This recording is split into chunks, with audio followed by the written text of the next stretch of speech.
Good morning and welcome to the sunrise safari. Don't let the moon fool you today.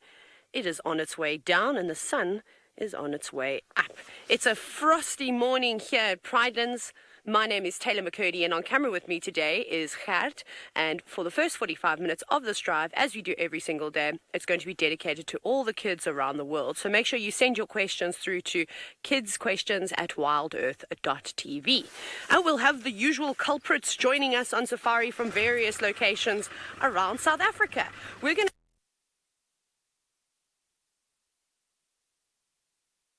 see one, but it's just crossed the other side and gone a little bit further east from where we are, and it's been whining all morning long, so I'm quite curious to follow this hyena and see what it gets up to. I'd imagine it's maybe looking for one last meal before it gets a little bit too hot.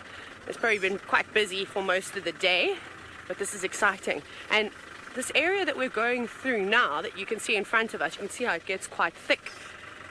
Seen lots and lots of leopard tracks around here too. So I wonder if that hyena has been checking favorite spots of a leopard that lives around here to see if it hadn't maybe made a kill, or if it could just steal any scraps from anything really. We shall see. We'll just sneak our way through here. Lots of branches. The buffalo like to hang around here too, so I better drive nice and slowly so that we don't scare someone. See if there's any birds around. Normally there are. I'll just have a little listen because I'm fluttering every now and then, so I don't think the birds have quite woken up just yet. Have you got one? Gert said he has seen one, so he's on it. Ah, yes, I see a silhouette of something behind those leaves. You can hear. Oh, there we go. It's difficult to see. There's one going, there's a woodpecker. I'm trying to point to you, but I'm too short. Basically where you are, or has it flown now? Nah, the birds are not partaking in this, unfortunately. But there was a woodpecker, but it was a little bit on the difficult side to see. So we'll just keep going through here. We'll see what awaits us on the other side. Watch your head, Gert. Just with overhanging branches. Whee, through the thick sand. Oh, it always gets me every single time.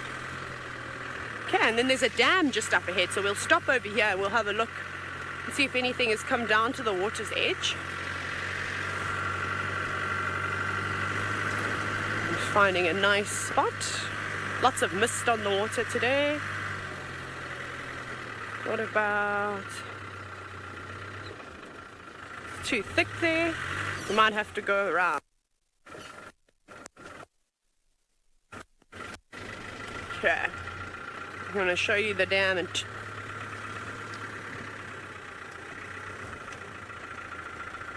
Okay. Oh my goodness, this is so thick around this dam. Maybe just drive around quicker. Meow. Not actually going that fast. Still in second gear. Let's just have a quick look, seeing as though I promised it to you. Unfortunately, like I said, it's not like Chitwa, for example, that has a huge big open area around the dam. Lots and lots of trees lining it, which make it quite difficult for us to get a good view. That's why we have to go all the way around to make sure that there's nothing hiding underneath any of the shady bits. It is starting to slowly warm up.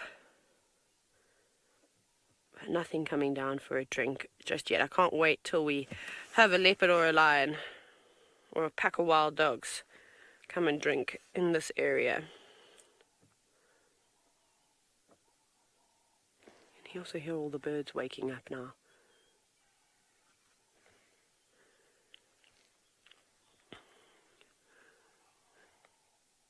Wonderful. We're going to carry on and see if we can find that hyena. Off you go to Tswalu, who's also staring at the moon.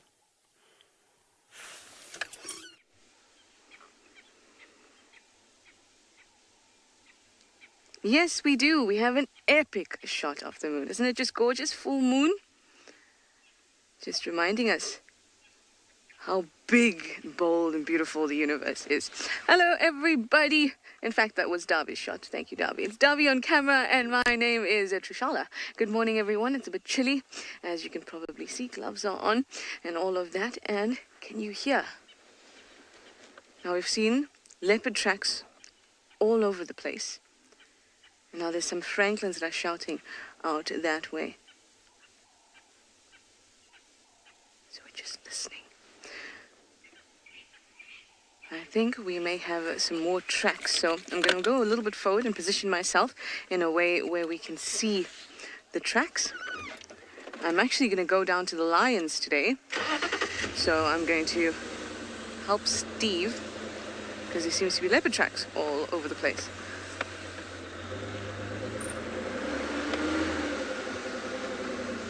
Now I see a male.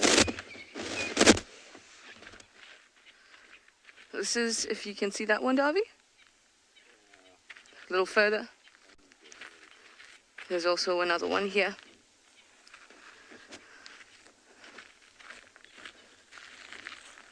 Down here. So this is interesting. We had male leopard tracks in quarantine, and then we had female leopard tracks coming down Philemon's dip, which is where we are now, and now there's male leopard tracks again. So it's almost as if these leopards had done a little bit of a swerve and come back down here, because then the female leopard tracks are gone, and now they're replaced with male leopard tracks. All right, I'll just let Steve know, and then we'll make our way down to the lions.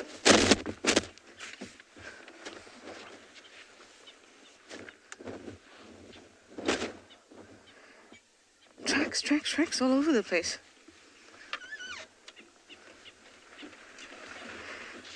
I quite like it. I know it's frustrating when there's tracks everywhere and you can't find the animal, but it also means that there's definitely animals around, or leopards rather, around, which is awesome. I'm just going to stop here. Rusty is extra squeaky today.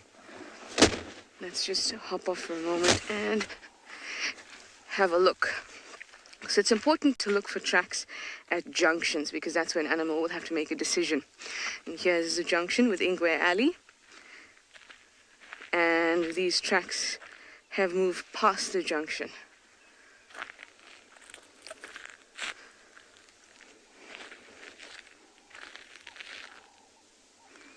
And now the sand gets super soft. So also the problem is there's a francolin just jumping.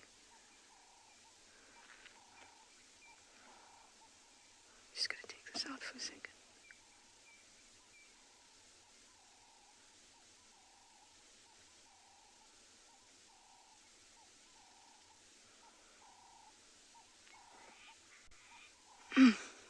I don't know if it's just being sensitive after coming back from leave along for those 3 weeks, but definitely gone past. But I feel like I'm hearing alarm calls and other rustlings quite a bit. So what I was saying is that this road also takes us down to the hyena den. So the tracks of this leopard are kind of mixed up with the tracks of the hyenas. So it's not as easy to just see and watch as you drive as you would if it were just leopard tracks or a certain animal you're tracking that didn't have other tracks that look kind of similar around it. So you have to hop off and have a look.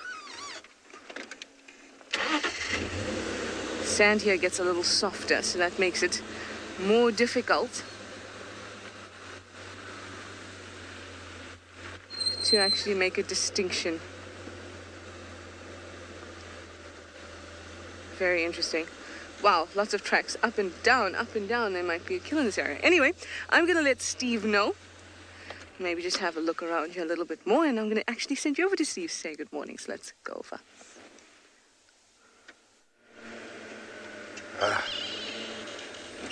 Good morning, everybody. Welcome. Just got a bird to show you. Oh, there he goes into the beautiful morning. Lizard buzzard with something in his talons. Good morning, my name is Steve, joined by BK. It's cold, it's very cold. So what we're going to do, if you're okay with that, and I'm sure you all are, we're just going to stop for a moment and BK's going to show you a wonderful sky. Tommy Beeks. Good. Wonderful sky developing there, coming from the east. There are some tracks around. I found some male leopard tracks just now, coming past our camp, and Trish said she picked up on some of them as well on quarantine. They headed that direction, and I haven't managed to find where they've come out, those male tracks, but I have found female leopard tracks. So I think Tlalamba's moving around. I think Tingana's come back. We haven't seen him around in some time. Either Tingana or one of those male leopards has come across from the mating pair, but I don't think they're going to have finished up the mating trio. I'm just going to keep quiet for a moment to let you enjoy this early morning.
Morning, Carter and Mason. You know, if lions and leopards purr and need like house cats, well, they definitely need when they're wanting to suckle.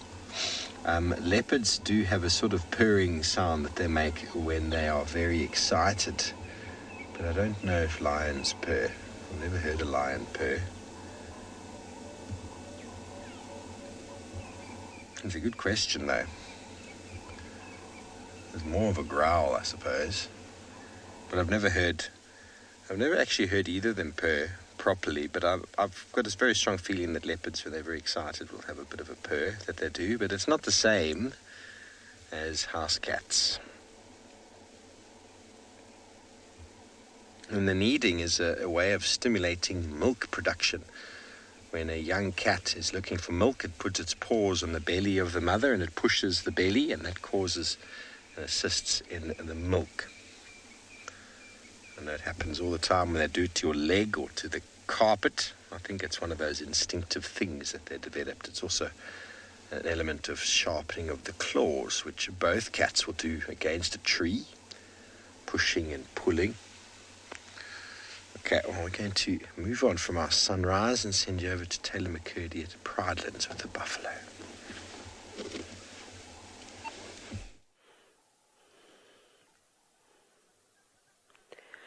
Morning, Steve. We've got a big buffalo bull that we surprised around the corner, and I'm hoping we can get a better view of him, because he doesn't seem to be too impressed this morning. Now, I know he's got his head behind the bushes, but at one point he had his tongue sticking out the side of his mouth, and it looks like he's got froth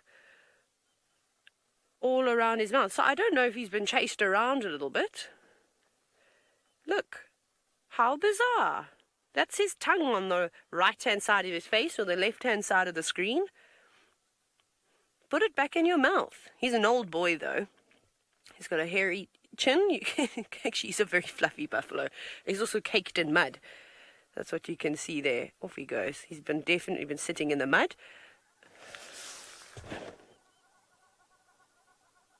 And not too impressed. So I don't know if there have been some lions that have been annoying him today, or maybe even wild dogs. There were some reports of wild dogs north of us in the property just on our boundary, so we're heading to the west to check around there to see if they've come through. He doesn't smell very nice either. He's quite stinky. It does look like he has got a little bit of hair loss going on in between all the patches of mud. But he's fat. He's so fat. So it's not necessarily that he's unhealthy, because that's the first thing that happens. We were chatting about it yesterday, is weight loss is a big sign that an animal is obviously unhealthy. But I think that this man has lived a very, very long life. Pull your tongue back in. I don't know why he can't do it.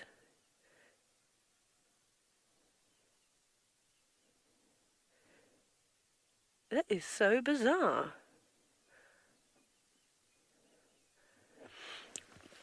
Now, young Tess, a buffalo would chase me, and Tess, I can't tell you how I have been chased by many buffalo before. They're not very nice buffalo bulls, these ones that we're looking at over here. They become very grumpy in their old age, and if you get too close to them, they feel like they need to show you how big and strong they are. So they're now living by themselves. Normally they would be living with a family, and then there's no problem. Then they don't care for you so much. But because they feel very vulnerable, they feel scared, and they feel like I'm on my own, I've got no one to protect me, I just have to act big and strong and angry and chase whatever threat is in front of me, even if we're not a threat. So they will chase you, so you have to be very, very careful. And the problem, Tess, with these buffalo is that they don't give very many warning signs. So you know, if you have a dog and your dog is unhappy, or if it's scared, it will put its ears back, it will start growling, or it will start barking. So then you know, okay, my dog is upset. Buffalo don't do that. They sort of put their heads up a little bit and stare at you, and then the next minute they just come charging at you. So excuse me. Excuse me, sorry. My dust allergies are out of this world. But yeah, I just think this is so strange. Like, that tongue doesn't look like it's a normal color either. Is it its tongue? It is, must be its tongue. And are you chewing it, buffalo? This is so strange. Kaylee, it may look like this buffalo is actually eating his own tongue, but that's not the case at all. Buffalo like to eat grass. It's their favorite food. However, they will eat some leaves as well. So as we go into winter, it's our dry season in this area in South Africa, and the grass dries up, and it's not very tasty anymore. It doesn't have lots of nutrients in like it does when it's green. So they will then sometimes eat leaves as well, but they prefer to eat grass. So what he's doing now is he's ruminating. That's a big word, but basically he's re-chewing his food for the second time to swallow it so that it can take out all the nutrients. So that's what's happening here. Okay, he can put his tongue in sometimes. I don't know why he does that. That's so interesting. I can't say that I've seen that before. Bizarre. And he was missing his tail, or at least a section of it. And that could have been from lions or hyenas that would have done that.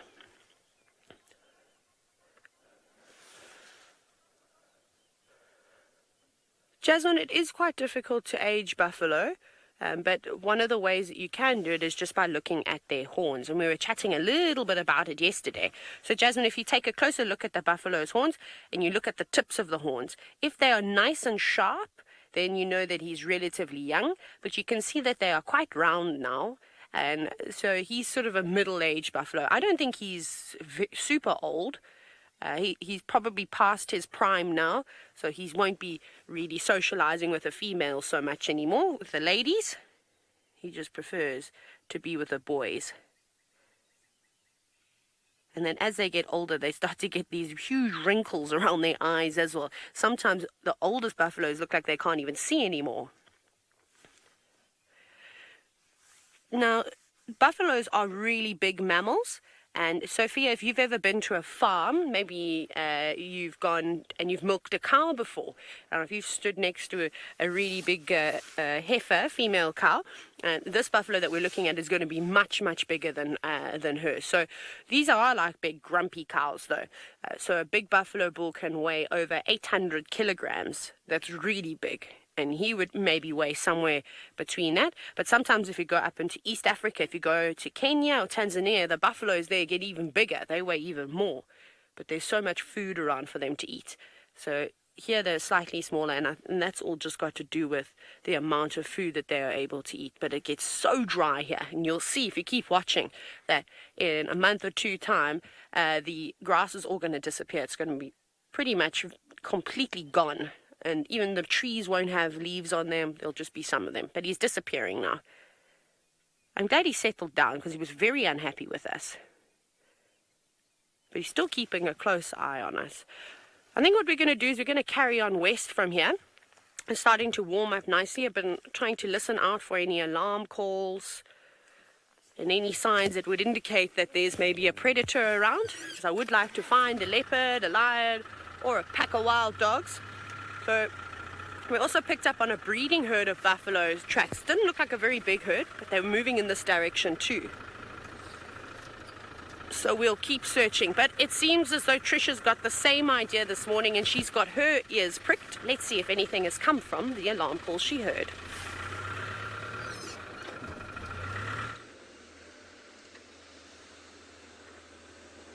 Indeed they are.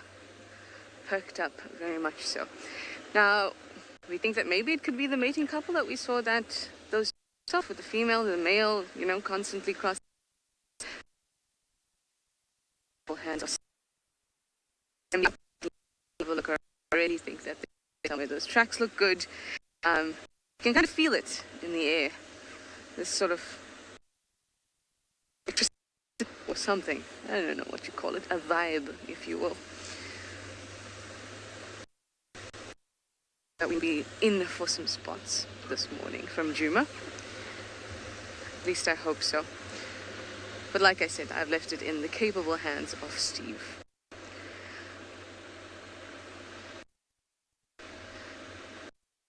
A little into this area down here. And Juma is looking beautiful this morning. Sun is up, grass, mist, just stunning. Anyway, I'm going to send you over to those capable hands in the form of Steve, and he can tell you what's been going on with those leopard tracks.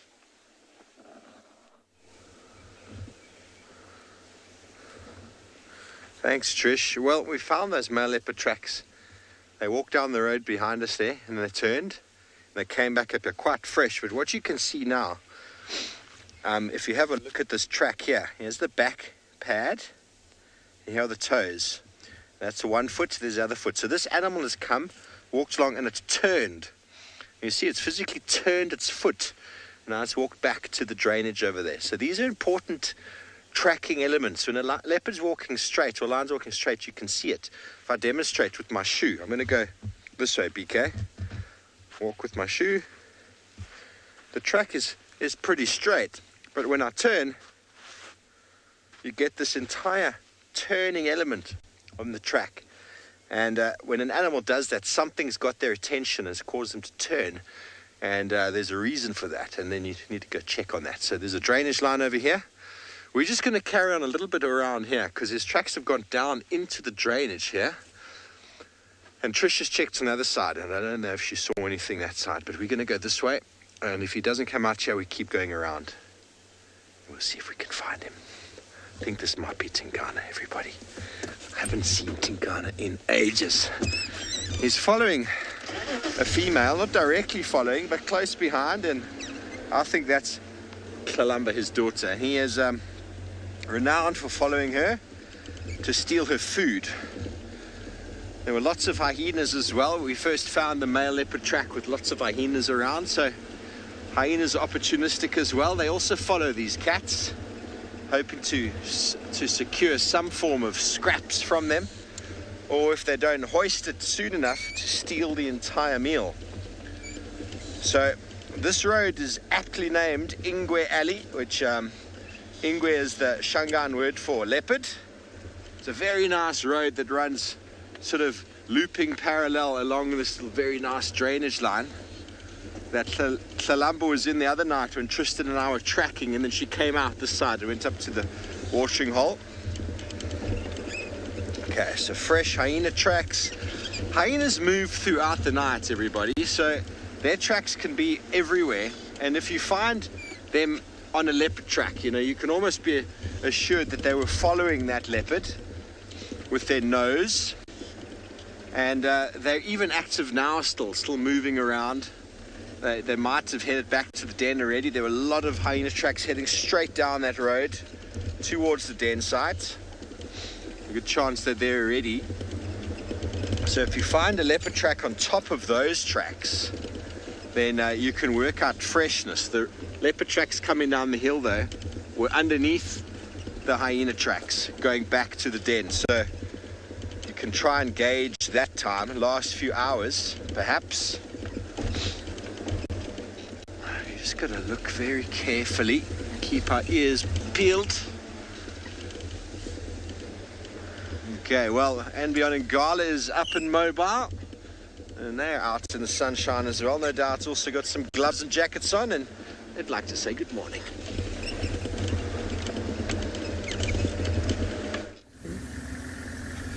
Good morning, everybody. Welcome back to Ambient Ngala. This morning you're with myself, Sean, and we've got the OD behind the camera there.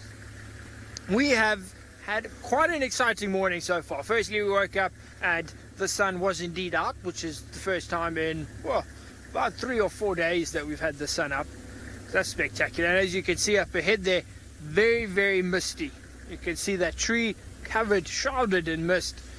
Very, very misty everywhere we've been driving. But you know, excitement from the get-go as we left the lodge, which is actually just in front of us over here. We had what sounded like hyenas fighting.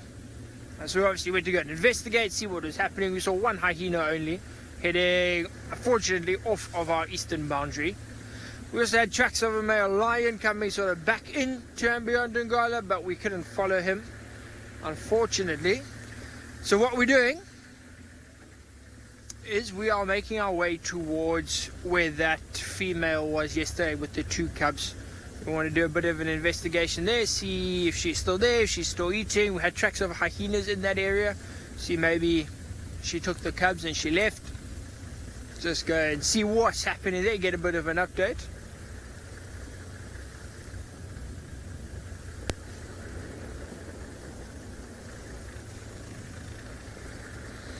Okay, so first question of my morning from Aurora. Aurora's, I think, 8 or 9 years old. Aurora, yes. So she wanted to know, do we ever follow the tracks of animals and end up finding them? Aurora, yes we do.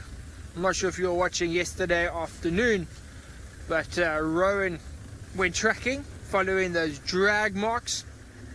And we followed it up the bank of the river, and then we found the lioness just up at the top. So Aurora, yes, we do it. If we track 10 times, if we follow the animal's footprints 10 times, we will find them maybe like 3 times, 4 times, maybe. So it's very, very hard. Very hard, but we got about a 30% success rate, which sounds low, but I'm quite proud of it. Hopefully, when you guys all come and visit, you can try it out. It's good fun. Scary, but good fun. But I think it's going to be a good day. It's going to be a very good day. We've got a beautiful moon. You can't see it at the moment, but it's up there in the sky. We'll have a look now in the river. A beautiful moon, beautiful weather, lots of potential for this day. I'm hoping, fingers crossed, I got a feeling that we're going to find some wild dogs. I'm trying to be positive here. I got a feeling we're going to find some wild dogs. I think possibly the hyenas were fighting them. I'm hoping they've crossed that way. That's where Eric was investigating maybe 3 days ago, where you could smell the wild dogs and the tracks and everything were there. So we hopefully head in that direction and find something. But I promise to keep you all updated with whatever we do find. While we're searching though, I am going to send you across to Taylor in the Pridelands with an elephant.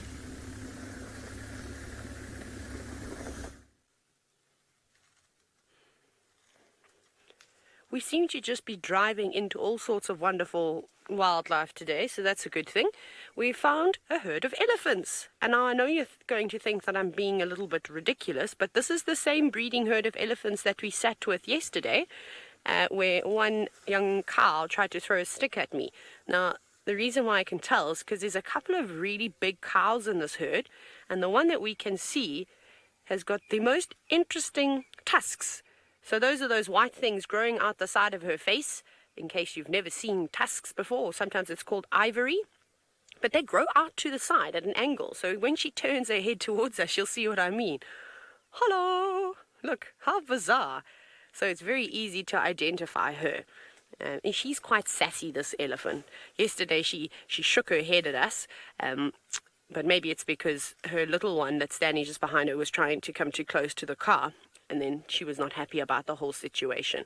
But anyways, but it's nice to see them. So we'll find all our friends at some point. I think that they're just behind this elephant in the bushes, but it could be a very nice sighting.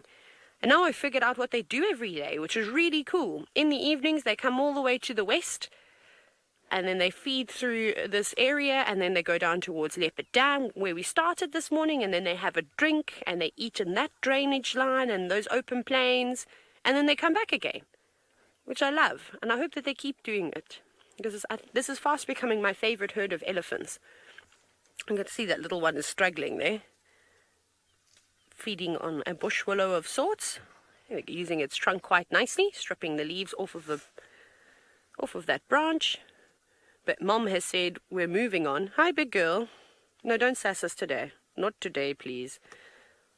Oh wow, it's actually quite pretty. Every time she breathes, you can actually see the mist. But the sun is very bright now, as you can see.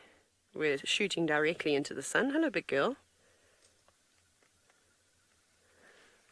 Hello, girl. There we go, yes. If you can block the sun out with your bum and your head, that would be most appreciated.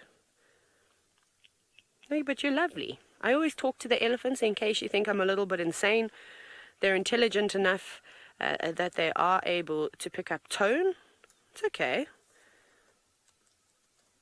And sometimes it just makes me feel a little bit better too when you're surrounded by rather large animals. No, she's had enough now, off she goes.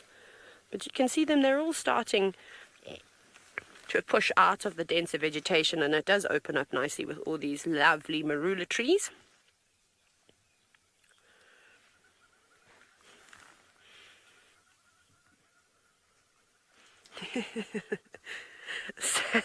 Zach, you've asked about why are elephants so fat if they only eat leaves. So they actually eat a little bit more than leaves. They eat fruit, they eat lots of grass, they even eat the bark off of trees. They'll dig for the roots, which we're going to start to see a lot of. You can see all the elephants are gathering in there. There must be something delicious. But their bodies just are able to, I suppose, take out all those nutrients in the plants. But elephants eat a lot of food, hey? Zach, goodness, an elephant needs to eat 5% of its body weight every single day. It might be a little bit less in the winter months because there's not as much vegetation around, and I don't think that they can browse or graze as quickly, especially when you spend 10 minutes trying to get to the roots of the tree. So I don't think they're eating quite that much. So we see them get a little bit thinner. But if you've ever watched Popeye, you know how important it is to eat your vegetables. So, Zach, if you want to be as big and strong as an elephant one day, you must make sure that you eat all your vegetables. Otherwise, you're going to be as small as a little duiker or a steenbok. And I'm sure you want to grow up to be big and strong. Our elephants are just slowly disappearing into the distance. We are on a fence line. We've just come to check to see if the wild dogs are here, but this is basically a railway line that is on our left hand side, and it runs all the way to Palabora, through Hoedspruit all the way to another town which is in that direction. It's not that far, so I wanted to see, because wild dogs love to run down fence lines and things like that, I wanted to see if they came down this western part but there's no tracks just yet, which means that they're still up north. But I'm going to turn off a little bit here.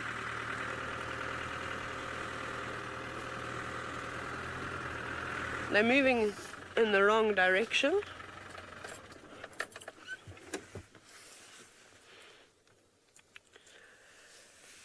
Now, if you look at the ivory of the elephants, the tusks, you'll see that they're not very, very sharp. Well, there's that one over there on the right that has, okay,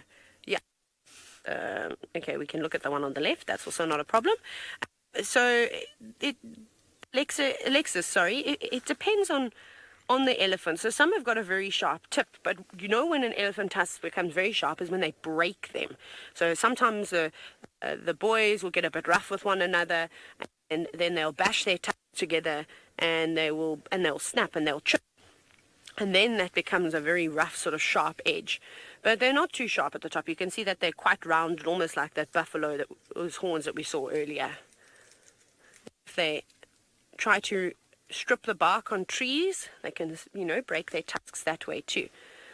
And here are the two little elephants that we watched yesterday. One was playing as a soccer ball. So these are those same two, which is nice to see. Let's see if they're going to play with one another this morning. Not just yet, no, but they keep checking on each other, which is really I want to show you. I'm trying to find it though. She's also a really big cow, but she's got a huge tear in her ears, and that's the other one that I can identify. There's actually quite a few individuals in here that are easy to sort of tell the difference. Oh, huddled away.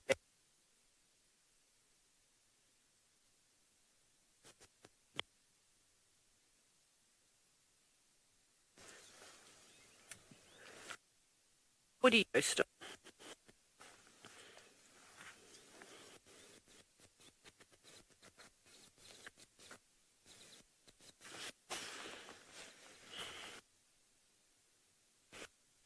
Hello?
Good morning from another beautiful day out at Tswalu Kalahari. My name's Dylan, and we've got Jean-Ray on camera there. So just apologies, we just had a audio problem with Taylor down at Pride Lands, but I'm sure we'll have that up and running again shortly. It's just great having you all with again. We're just waiting at the Meerkat burrows where Morsadi and the other three, the two sub-adults and the other male, went down yesterday. There were some squirrels here as well. So it's still probably, they're going to be up in another 15 to 20 minutes, we reckon. But we're just doing a bit of a stakeout here. There's been a couple of jackals around yesterday evening before we left, and they were super alert about that. Obviously, this whole badger saga that's been going on. So we're just going to stick around here and see what happens, what unfolds. But yeah, feel free to ask us any questions and that. It's always like good to get that engagement from you. And yeah, it's going to be another awesome day out here. Another exciting, we don't know what we're going to find. But Jandra and I, we are going to concentrate on these meerkats for a while. There you can see the whole burrow system now. Just out of interest, I'll bring my GPS later and we'll just do a surface area calculation and we'll count the number of burrows. It's always interesting just to get that kind of data. And then look, we're still waiting to see over the coming days if there's any sign of the remaining sub-adults or the missing sub-adults and the pups. We will keep our fingers crossed. Yeah, Jandra and I, we're not hugely optimistic. We think that Badger did work some Badger magic down there. But anyway, let's see what happens and not jump to conclusions. So these are the burrows here. This burrow here is the one that they went down in last night. But these ones all, well, probably there's a number of these that are likely to be connected underground. So we're not sure where they will pop out. The squirrels went down these burrows over here, these two right on the end over here. So we'll just see what's going on here. As I'm walking here, I've just noticed something now, and I didn't really pick up on it yesterday, like with the new burrow system, is that most of these burrow entrances, just out of absolute interest, are facing towards the west. Not all of them, there's a couple of other ones, but most of these ones are actually facing towards the west. So I wonder if there's anything in that. In terms of, is there an advantage to having your burrow entrance facing east, gaining more heat, or the last rays of the sun actually penetrating down the burrow systems a little bit, warming them up perhaps. Remember, these small animals, they can lose heat faster than large animals because they've got a proportionately larger surface area relative to body mass. So perhaps that may have something to do with, the burrow entrances facing east, trying to get a little bit of extra heat before sundown. I don't know. I'm actually just kind of guessing there. What is encouraging in terms of the drama that unfolded over the past couple of days with that honey badger, I haven't seen any obvious signs of a honey badger being active in this area yet.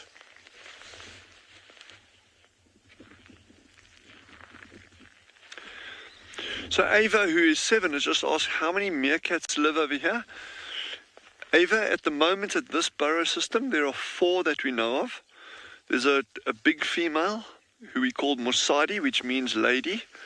Then we have one sub-adult, one male who is her alpha male, and then we've got 2 sub-adults, 2 slightly smaller ones, which would be her youngsters from her last litter. But there are 2 young ones now still missing and the little pup, so we're not sure.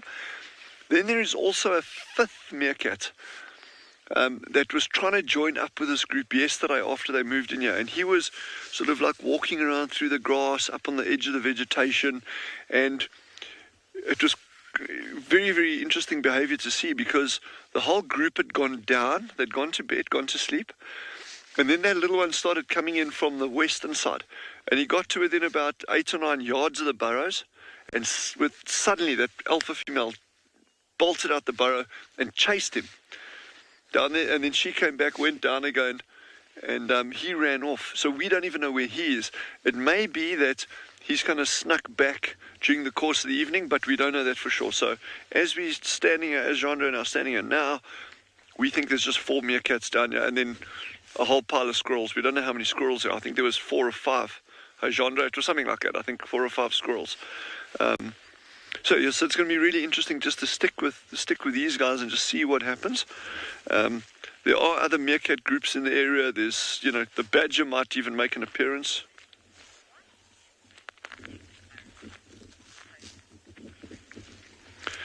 So Hope, who's 7, has also just asked, why do meerkats dig burrows?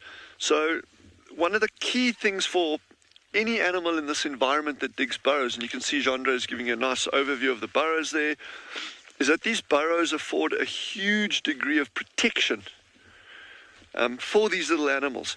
And protection, by that I mean, you know, from weather, so if it gets very, very cold, or also very, very hot, then they can shelter down these burrows.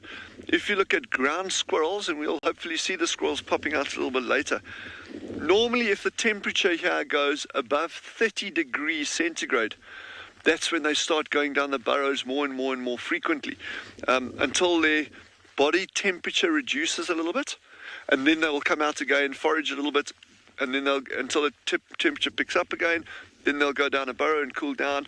And the meerkats can do the same as well. On a very, very hot day, you'll actually see them lying inside the burrows in the shade. So that's very important for that.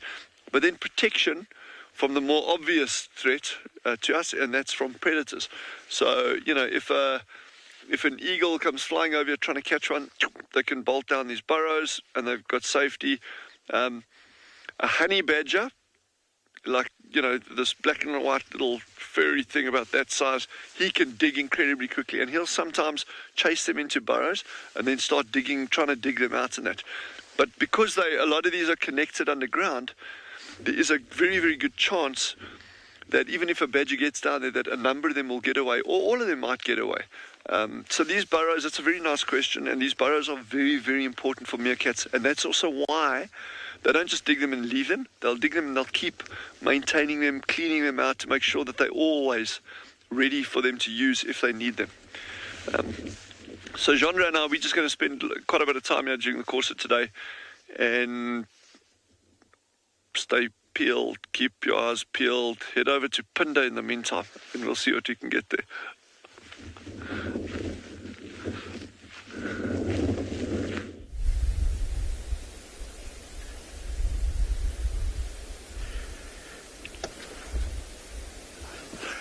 Good morning, everyone. This is Dumi from and Beyond Pinda, private game reserve. Here we got very rare sighting of a black rhino right here. We're trying to see if we can follow him. He's a little bit nervous. We're trying to look around to see if he, Marcel is behind the camera. He's going to show you guys.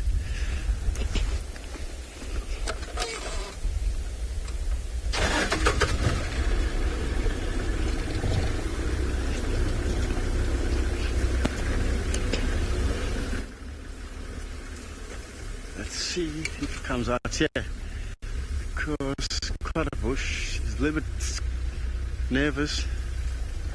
Oh, look at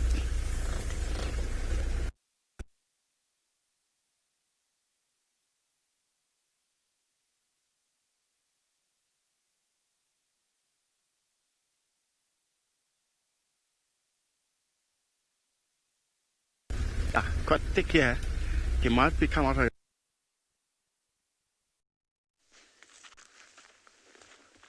Hello everybody, I hope you can hear me.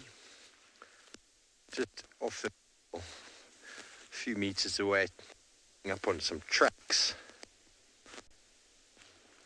So that male leopard come into this drainage. There are some franklins making a lot of noise, but it's not the kind of noise we look for.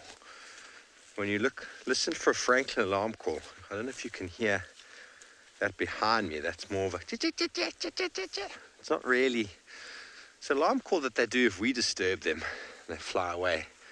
When they see a leopard, they make this like I can't do it very well, but when you hear that, there's a cat.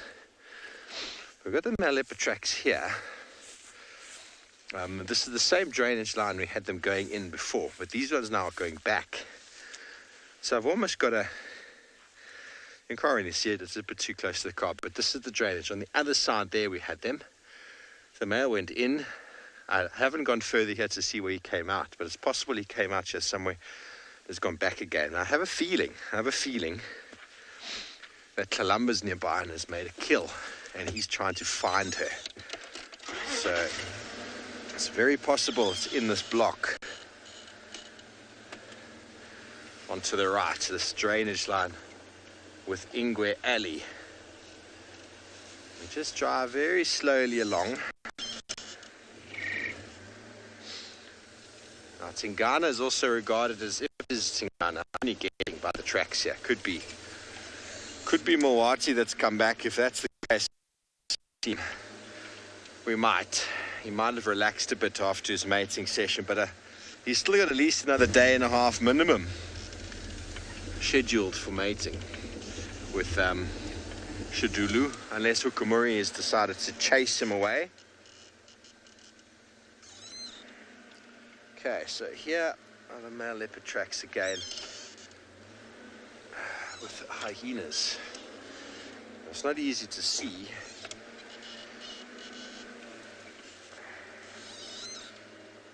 Hang on a second, I just want to look at this. It looks like there's two. There's one here. There's lots of hyena here. Another leopard there. It looks like there might be two male leopards. Let's just see how they walked along this piece here. When you're looking at tracks, it's always good to get on the other side of the sun, because the sun bounces down, hits the track, and then you can see it. You might be able to see this one here. Beaks, can you see that? See, you can't, because the light is on the wrong side. But that's why whenever I look for tracks, I climb onto the other side of it to see what I can see. Hyena, lots of hyena. There's a very nice male leopard track there. Can you see that one, BK? You can see that in the sand. Now, we know that we drove here. I know I drove here last night. I remember I was even telling you all 5:52 I was along this road. So I knew that if I found a track, it would be fresh and on this road. And this one is one male. Nothing here. Just one male. And he's come across here. He's walking straight. And it's very likely the same individual who's walked out and turned back into the drainage. Interesting, isn't it? Male leopards are not the easiest of individuals to follow because they have a different agenda to females. They can walk much further, 3 times as far, in fact, as a female can, in pursuit of territorial sort of marking. Okay, I'm just going to go forward a bit. The tracks turn and turn, so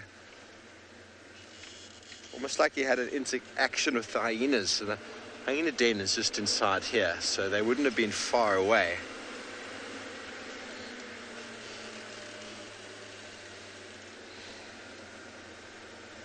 Hello, Alexis, 5 years old. Do you want to know why leopards have rosettes and cheetahs have spots?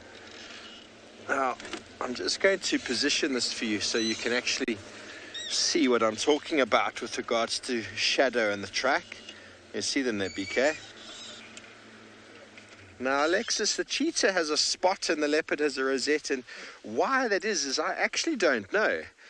Cheetahs are more open plain specialists and leopards are thickets and forests. And I think what the rosette does is it provides a bit of gold in amongst the darkness. And what that does is, it's a beautiful, beautiful track here. What that does is it provides a lot more camouflage.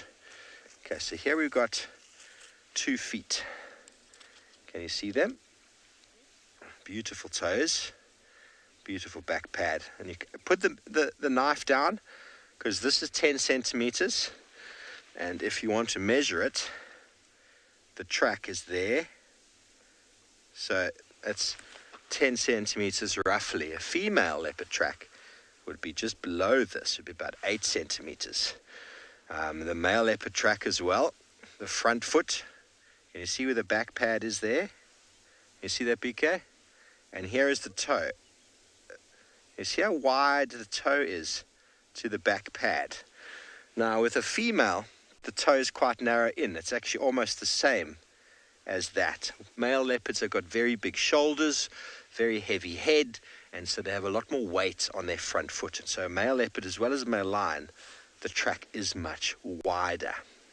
Okay, and the direction is very clearly in that direction. Now this male is trying to figure something out by the way he's moving, and he's got some time on us, but what you can tell is there's nothing else on top of these tracks. There's no genets, there's no birds, there's nothing crazy.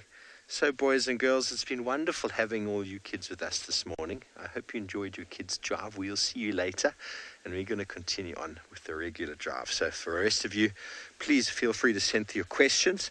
#WildEarth, or throw them in YouTube chat stream. You can also use Twitch. Okay, here is a very nice example of freshness. Can you see this line here, BK? You see that line? That is an antlion larvae, everybody. Now the antlion larvae continues. These guys are early morning, and the leopard has stepped on that. Leopard has stepped directly on that, which means that this is not very long ago. This is not long ago at all, and it almost looks like Tswalu's driven here, and these leopard tracks are on top of her vehicle tracks. So this is the freshest. Whew, okay, let's go up here and just check on the other side of the road there if he's come out again. But I think he might be just here in the block. Who could it be? Who could it be, everybody? Could it be Tingana? I hope it's Tingana. A big fan of the Duke of Djuma. And there's the female track as well. He's following her, trying to smell her out. There's a fresh.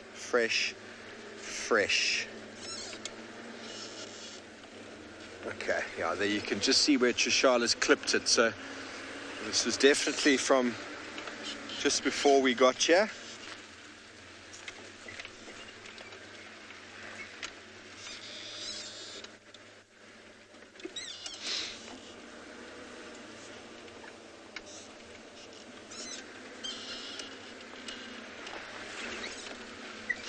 So you get nocturnal birds like thick-knees, coursers. You get animals like scrub hares, genets, civets. They're normally active quite late in the evening. So if you find the leopard track and then any of those individuals on it, including a hippo, then that was late at night. But if it's early morning, you'll find the leopard track on top of those ones. And then if it's even earlier, you'll find the leopard track with dove tracks. And then you can start working out a little bit more accurate time frame. There's a little 2-track that goes in over here. There used to be an old den site, I believe. I'm just going to poke my nose in there because I think we're not far behind.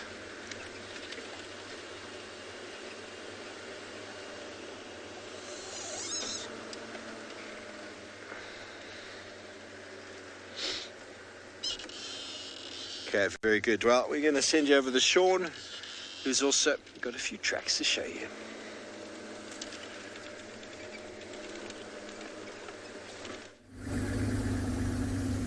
Okay, so we haven't actually found the animals yet. What we do, just behind us is where we saw the lion last night with Rowan, the mother with the cubs. So we went back there and there's no sign of them obviously being there anymore. So we saw exactly where she was lying, where that impala carcass was. But now there's nothing. There's no impala carcass. The lions are gone. We heard some impala's alarm calling just further up here. So we heading straight in that direction. We just want to have a look around as we're going. Because as we said, it's a cold morning. And I think there's a good chance that she may have taken... Yeah, Sean, there's a lot of alarm calling time. We have to speed up. She has taken her cubs and just moved them to a different spot. We just want to see where that is. Now the alarm calling that we were listening to is now getting a lot worse, which is actually better for us. And just find my way out of here. There we go. So it sounds like they have seen something, which could very well be the lion we are looking for. Now it sounds like it's coming from what we refer to as the Inyala tree, which is an Inyala tree. But if you remember, what have we seen there recently? We have seen the Inyala female with her cub. I think Nikki had her. And you see, this is the kind of thing. You look in one place, the last place, You look for tracks, you look for signs, you listen out. It sounds like these impalas have seen something. Okay, so we're trying to get there. It's not too far from here. The tree is actually just over there. But we obviously got to stick to the road until we get to the track. But this is the exciting part, you know. It's the thrill of the chase. There might not be anything there, but just the fact that there might be. It's the driving a bit faster. It's the potential for what could be. Now, we don't just, you know, drive off the road for fun. It obviously is not good for the environment. You want to be as environmentally conscious and conservative as possible.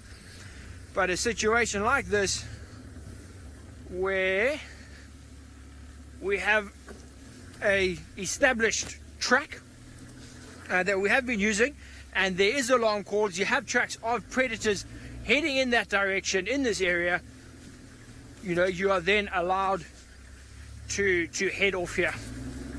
You know, we'll stay on the track, we're not going to drive around.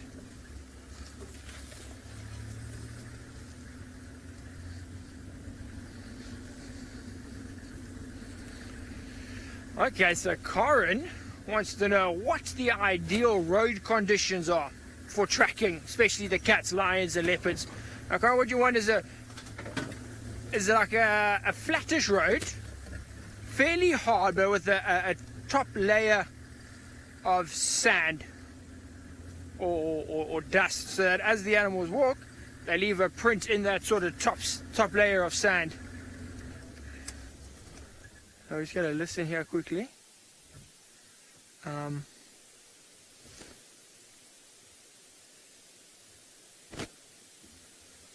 So sorry, Karen, we'll come back to you. You just want to listen here. This is the Inyala tree in front of us. And we're just listening to see where those impalas are. Okay, yeah, so Karen, yeah, that's saying, so you want a layer of sand so that as these animals walk, you can see their footprints, but you don't want any stones. If there's stones, you don't see any footprints on stones. And thick sand, everything just looks like a hole in that thick sand, because as they stand, the sand sort of comes back into the hole, and it's just, you just see a hole in the ground. It's very hard to actually identify individual tracks, especially light things like leopards or lion cubs. So you want a hard road with a thin layer of sand on top.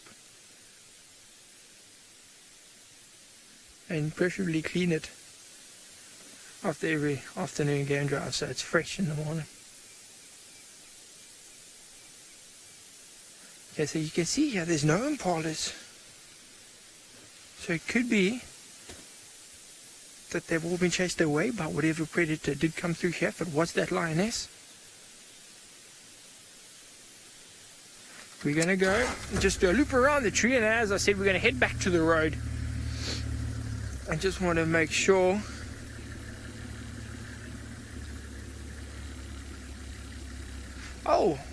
okay, so while we carry on looking here, just seeing what's in the area, we're going to send you across to Tswalu Kalahari, where it sounds like they have the meerkats.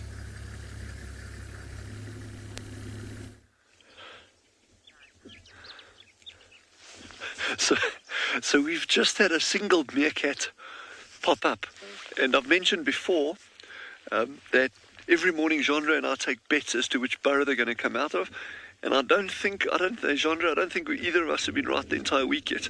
In fact, the past 2 weeks we haven't been right yet, so we have limited options. Anyway, so Genre said a burrow here, kind of in this area. I said one out, and this one popped out of a completely different burrow. But where it gets interesting is that we don't even know if this individual that popped out, and it should come out again fairly soon ago. Now the sun's up a little bit, it's just coming up over the hill there. We don't know if this one that popped out is that number 5, that one that was kind of lurking on the fringes yesterday. Because remember I said earlier that he could actually come in after others go to bed and take refuge in one of these burrows for the evening, and which would also explain why he's trying to get up first.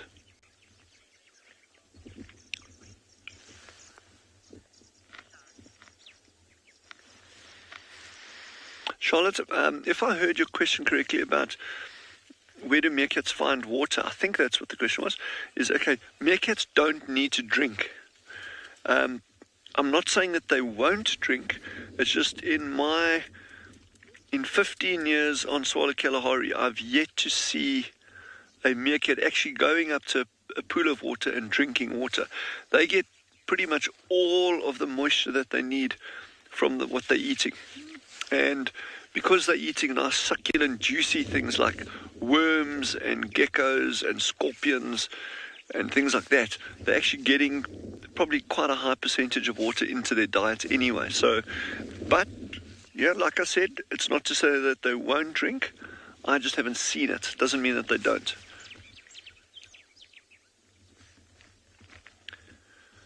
I think this one's going to come out again fairly soon. It also seemed quite relaxed with Jean and myself sitting here. And that number 5 that was cruising around on the edges yesterday, he seemed quite nervous. And whether it was from us or because of being scared of Musadi and the other 3, we're not sure yet. Like I say, we're still trying to figure out what's actually going on here with the dynamic with these animals.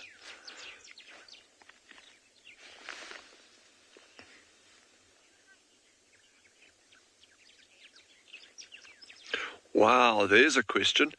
Tess has just asked, do hyenas eat meerkats? I would imagine it would be probably not worth the effort for a hyena to try catch a meerkat.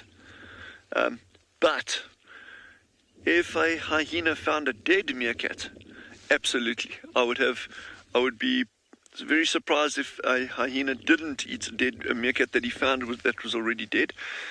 But I doubt whether a hyena would spend the time and energy and effort to actually go try dig out or try chase and catch a meerkat. I mean, that would be a lot of effort for a relatively small amount of food that you're going to get from catching it. But then again, it's nature. You never know. You never know. You know, I've had guests with me in sightings, and I say, no, nothing's going to happen here. And like lions, they won't. And next thing, you're like in the middle of a full-scale hunt. So, yeah, I'm always very cautious about saying something in nature will never happen, because nature has a wonderful way of throwing these curve balls at you when you least expect it. Like that big spider that's walking up Gendre's back now. You know, I don't think it'll bite him, but sheesh, wow, it's big. All right.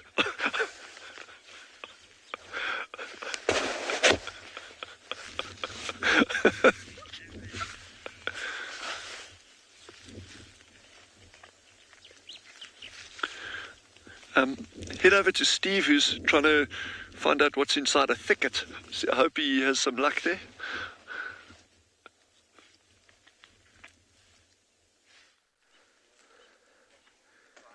We were in the thickets, out of the thickets now, but there's no sign in this drainage.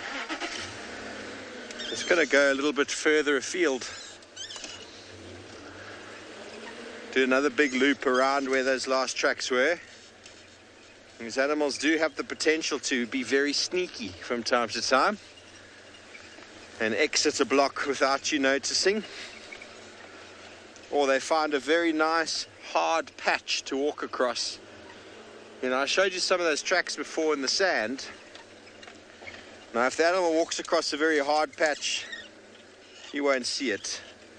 But there's something that's interesting, because around Chelapan, enormous amount of hyenas have been there, as well as down the road here. Now, down the road here makes sense because they go to the den, but with leopard tracks and hyena tracks, you've got to really, really pay attention. If there's lots of hyenas following leopards, there's a very good chance that there is a kill. Very good chance, and Princess Tlalamba is a very good hunter. A very good hunter. And Tingana, her father, is a very good scavenger. He does hunt himself, but he also steals a lot, as you do. If you're a big male leopard, dominant male leopard of an area, which is also quite debatable currently with a Mawati being around. Ooh, hello, Maddie. You wonder how many leopards are in the area? Well, since I've been working here, I've seen 18 different leopards in 2.5 years. Just in this area, a little bit into Buffelshoek. Or should I say Torchwood? Okay, so this is where we had his first tracks. 18 different leopards. And hang on, now 19, because I got Tundi's cub. 19 different leopards. And I'm not counting all the other cubs I've seen. I probably have to rethink that. It's an enormous amount.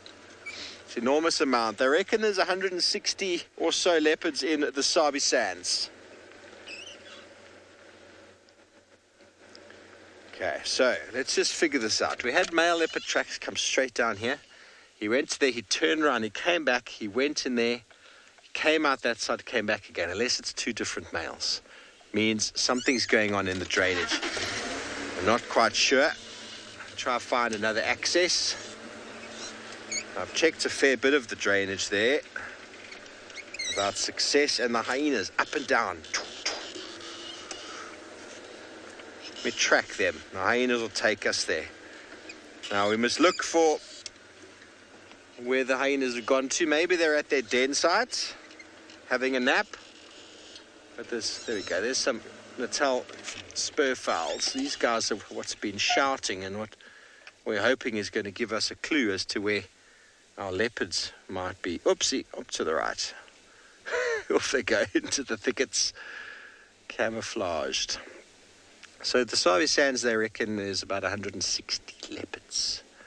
And I don't think that includes Mala Mala, and that does not include the Kruger. And bear in mind, leopards also come through and in and out of fences and from outside the reserves. So there's an enormous amount of leopard. There's more leopard in the Sabi Sand than lion. And that is because of the habitat, the edge specialists, the thickets, lots of franklins, lots of small birds, scrub hares, duikers, impala, perfect food source.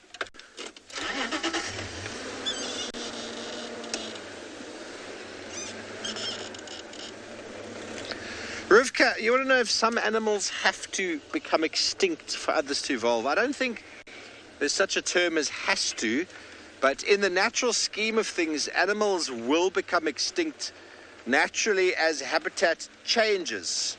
And if you've evolved your adaptations to be a very camouflaged insect or individual that relies on green camouflage and everything goes brown, well, you're going to die out because your successful camouflage is gone.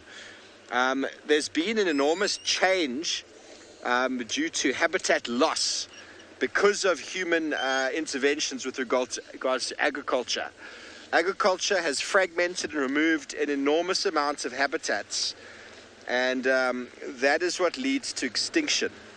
Habitats combined with pollution, combined with sedimentation of estuaries and things like that, and destruction of coral. All of these areas are habitats, and removal of habitats removes diversity and can lead to extinction.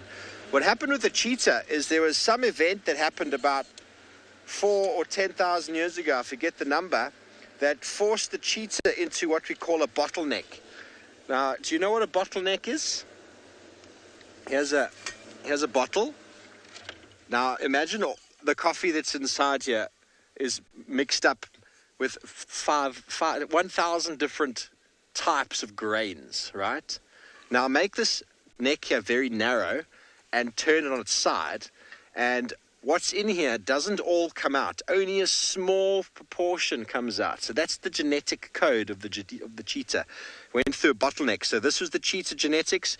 Hit a bottleneck, which was a massive, massive climate event that happened and changed something on the African continent.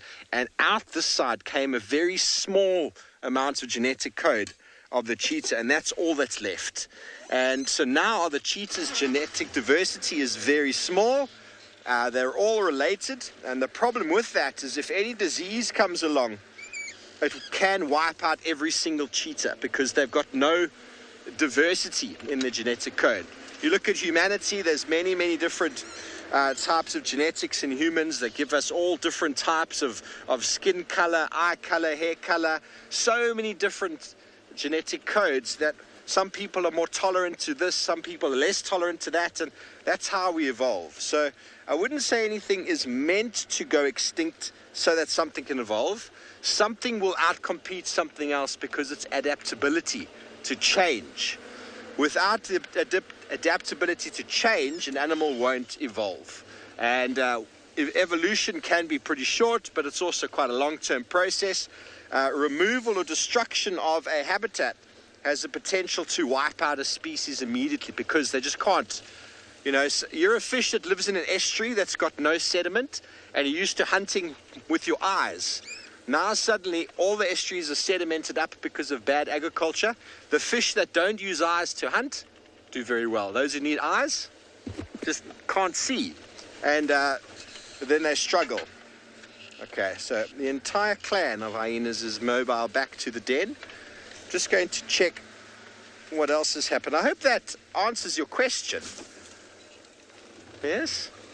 Please feel free to ask me. I can elaborate more. It's something I can talk about for a long time. It's all about adaptability. There's a type of moth called the salt and pepper moth. And they're called salt and pepper because you get black ones and you get white ones. And pre-industrial revolution, the white moths were the most dominant form of that species. And after the coal revolution, guess which one became more common? The black one, because of all the pollution, all the coal residue on the trees and on buildings. The moth was able to camouflage, and the white one stood there and the birds just ate it. But before coal was combusting into the air, the white one did very well on birch trees and all that sort of thing. So that's a very simple example of how catastrophic change in climate or habitat can affect certain species immediately.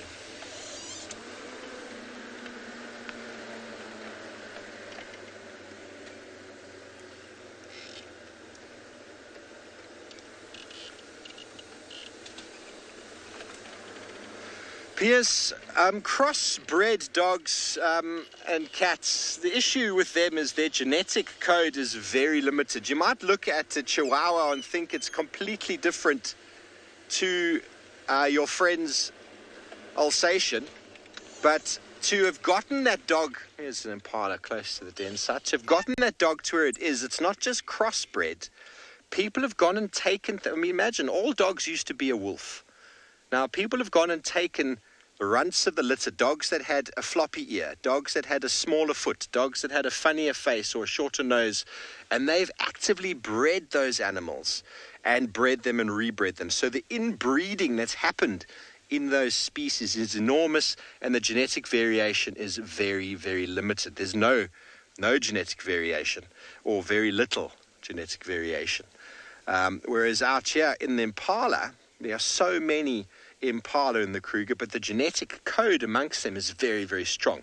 If a disease came through, it probably wouldn't affect many of them. It would affect some, but wouldn't affect too many. But if, for example, some canine distemper or some dog-related disease hit a city where there's lots of dogs, well, all those dogs would probably get wiped out because they don't have the ability to sort of evolve past that because they're all so closely related. And that's what's happened to the cheetah, except the cheetah did it naturally. Dogs, on the other hand, have been manipulated by man over a very long time to get a Chihuahua that somehow, once upon a time, traces its lineage to a dog, to a wolf.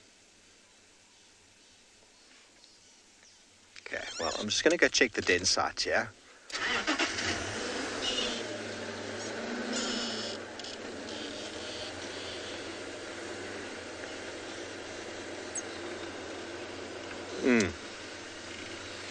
Treads. So the reason why dogs can breed is because I discussed before, they all are the same species. Although they look different, they've been bred to look different, but they are still exactly the same species, so they can genetically coexist and breed. So it's not called a hybrid.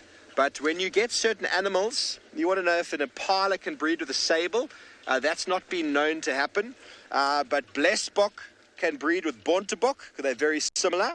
Bushbuck and nyala have been known to hybridize. Black rhino and white rhino have been known to hybridize.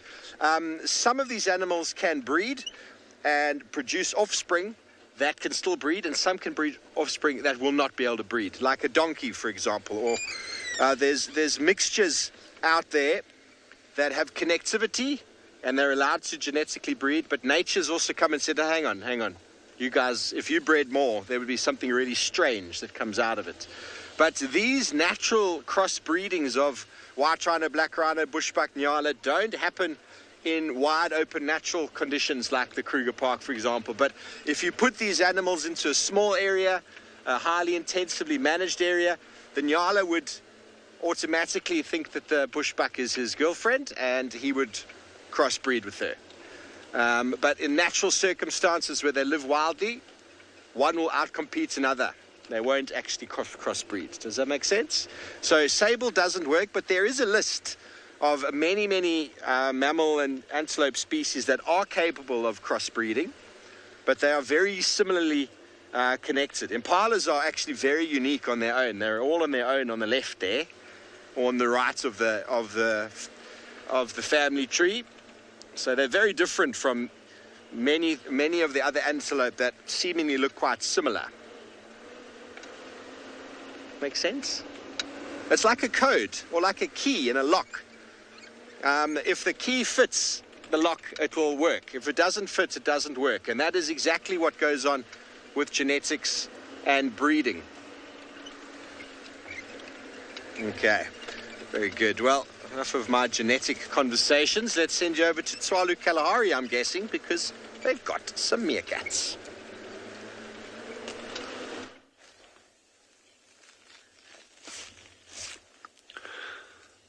So at least we figured out that one that popped out was part of the group of 4. So Mosadi and her 3 remaining, which will be the alpha male and 2 sub-adults.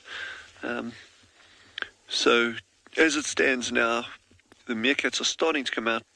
There's another little one that's just coming out there.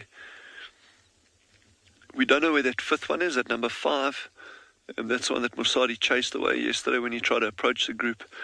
And the squirrels are still in bed.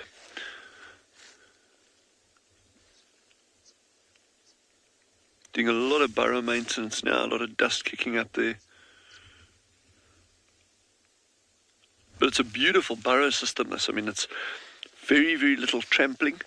In other words, there's been very little movement of large game over this area, which is good. So a lot of these burrows are still in very good condition. And it's nice firm ground, it seems. So I think there's very small chance of any of these burrows breaking or collapsing in.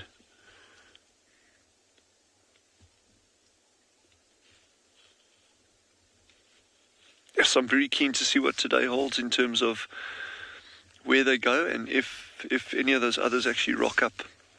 And also, I'm very curious to see if she allows that number 5, that last one, to actually join up with her group, because that's quite a possibility. And we were chatting yesterday about meerkat vigilance. If she gets an extra pair of eyes and ears into the group, that goes a long way in terms of group security. And average group meerkat size is 8, 9, 10 meerkats. So she's only got 4 now. So if she brings another one on board, that's going to be a big help to them. They've actually moved now to a burrow, one burrow closest to us. We can see dust starting to come out of this burrow now. So we're seeing now, without even being underground, now we're starting to see how some of these burrows are actually linked. I guess I'd love to have a map, some way of doing a map where you can actually see which of them are joined and which of them aren't, the size of the chambers, length of the tunnels. There's obviously huge benefits to having burrows like this that are linked, because if a predator does go down one, you can run and pop out the other one and get away. Well, you being the meerkat, if you're a meerkat, hypothetically speaking. There's a bit of a breeze. You can see the vegetation now. It's moving over there. Yeah, it is up again.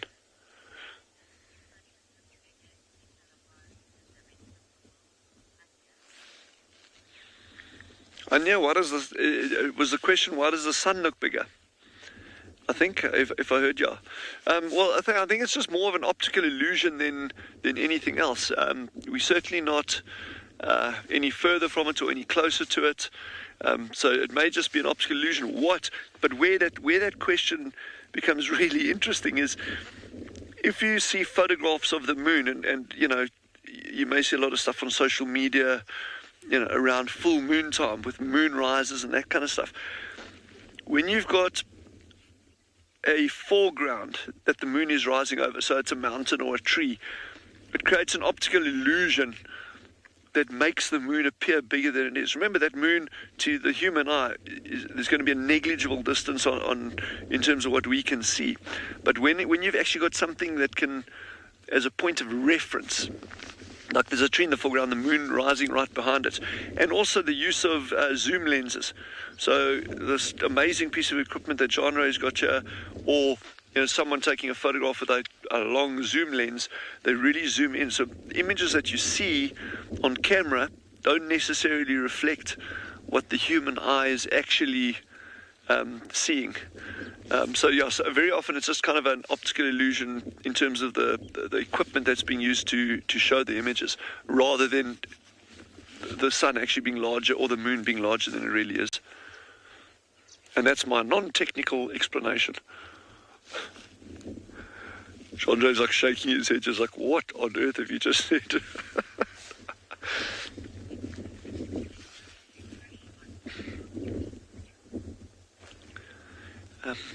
We're just going to stick it out here, and I think let's head over to Trish in the meantime.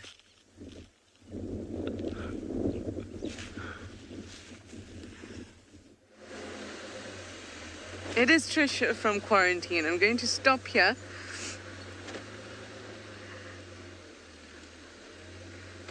I was really hoping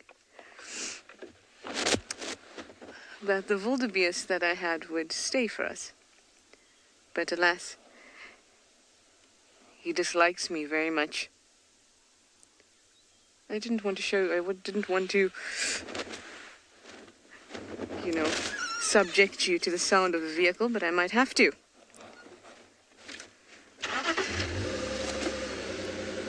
Now I had to leave the lions, but hopefully Steve will be able to catch up with them if he doesn't manage to find the leopards that he's been tracking. And there's been tracks all around, which is quite nice. Let's see if we can find you one.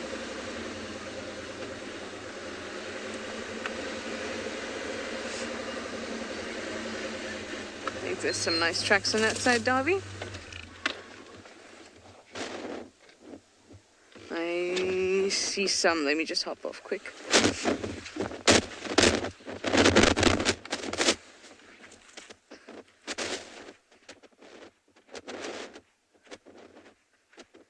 Trying not to cast a shadow. This is a nice looking one right here.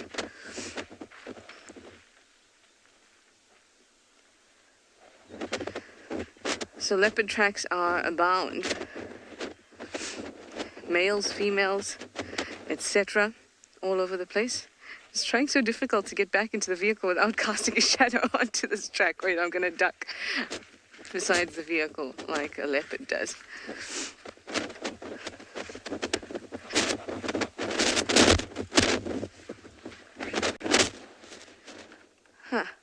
There we go. Made it. So there's our leopard track. On quarantine as usual. It's actually quite nice to see them on quarantine because it's been a while since we've seen Tingana, and Tingana used to like to walk on this road and the western side of quarantine quite a bit. So hopefully it's him. Strangely, it's very difficult to tell which leopard it is from its track. You can tell male and female pretty easily, just from size. But Tingana and Hukumuri, their tracks look a little different. I think it's probably the only leopards that I can tell their tracks apart with. Hukumuri seems to be a little wider, but not very long, whereas Tingana's ones are quite long. So this looked very much like Tingana. And then further down where we thought we had the mating pair of tracks at least, those looked a little more like Hukumuri. Anyway, I'm going to keep on going. I'm glad that I can have a segment with you. So I'll send you over to Short at Ambient Zingala and see what he's getting up to while we keep on moving. So I mean, it's pretty much exactly what Charlotte is saying. You know, identifying tracks. You know, to know if it's a lion or a leopard, a male or female, relatively easy. It's all size based. But you know, certain leopards, like we got one leopard that's got a really long sort of outside toe, or his 1 foot, he walks like this, and then his other one goes out, and he goes like this. That's how he walks. A bit weird.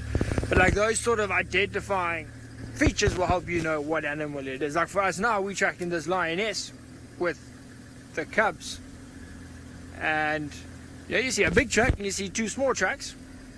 You kind of know who it is. You know, she's the only lioness in the area that has cubs that sort of size, so you just know. But we managed to find that herd of impala that I believe were the ones alarm calling, and they were just up on our left here. There's a road there, that's where we were driving. There we go, just up the bank there, exactly where the OD is showing you. And look, they were looking at us, but I think they were looking down towards the river. We also got Rowan. He is on foot along the river, and he says that he has tracks on the bank, and tracks are heading sort of down and along here. So we are driving in the river. This is where we're looking to see what exactly it is. Now he's got tracks of that lioness. Up on the road there, I had tracks of a leopard. It was heading the other direction, but it could be the leopard walked there, saw the impalas, impalas saw the leopard, and then it turned. And driving down the river like this, you can see when OD shone on the banks there, even on this bank, how thick it is, the vegetation there, how green it is. And you see OD spotted something down there in the distance. And it looks, let me just stop so you can see clearly. Ah, you see that, eh? So that is, Owen's calling it the lesser spotted. So that is Rowan, that is the tracks. I think it's the highlight of our morning, was finding Rowan. But disappointed, you know, he's still alive. Would have been cool if we had like a carcass or something feeding, but you know, we'll settle for him. But I was saying, you know, down along the river like this. It's a great place for lion, leopard, buffalo, elephant, all the dangerous ones, you know. So it's fantastic for us. Lots of potential down here in and around the riverbed. But it's a good sign to have him here. You know, yes, everyone's, oh, he's dead. No, he's not. So it's alive. It's a good sign he's alive. But it also means that's where the tracks are. And tracks in the riverbed, if you're walking, a lot easier to see than if you're driving like this now. You know, because I got to look in front of the car before we drive over them and things like that. So it's a bit of a challenge when you're in the car. But out the car like that, river's not a bad place. I think Karen, we were chatting about, you know, road surfaces and what's best to look for tracks. The river, I find, is a bit of a challenge, as I was saying. The sand's too thick.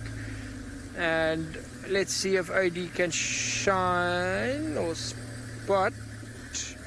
You see, I mean, look, we don't even need a track. You can just actually look. So all of these little sort of shadows, all of these dents, these are all tracks. You know, this is a giant elephant track here. This big one, that's quite clear. I mean, it's a massive elephant. It's pretty easy to see. Now, then you get a small track like this that looks like it might have been a buffalo, actually. A track like this over here, but then where this one... you see, in the river, it's very hard to tell, is it a paw print or is it impalas walking and their 2 little hooves, you know, go like this. You know, there's a whole herd of them, and one stands there, one stands there, and it starts to look like toes, especially in the sand. But what you ideally want is to always face the sun. That's why I came this side and we're looking that way, because then you can see a bit of shadows, a bit of contrast, and it's much easier to see tracks this way. But from the car, it's very hard. That's why we got trackers. We got Rowan on foot and Eric and Nikki and them also looking around, trying to give us a hand. Every bit helps. Especially trying to find these animals. They move around a lot. Especially at night. Like last night, it was perfect. There were clouds. It was cold, misty. It's perfect hunting conditions for leopards, for lions. You know, now early morning, nice and cold, still very misty, so good for things like cheetahs, good for wild dogs. Might have been a bit cold for them, but if an opportunity is there, these animals will take it. And so there's, as I said, what we're going to do though is loop around here. There's another road. As I said, we drove that side already, so we're going to loop around onto that side and drive around there, see if we can find any more tracks.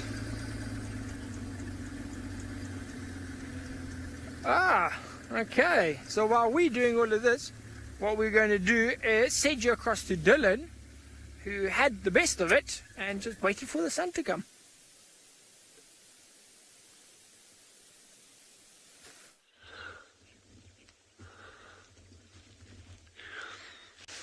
So interesting that number 5 Meerkat made a brief appearance where these ones are standing here, where Masadi and her other 3 are standing here, just inside that grass, about 10-15 yards from him.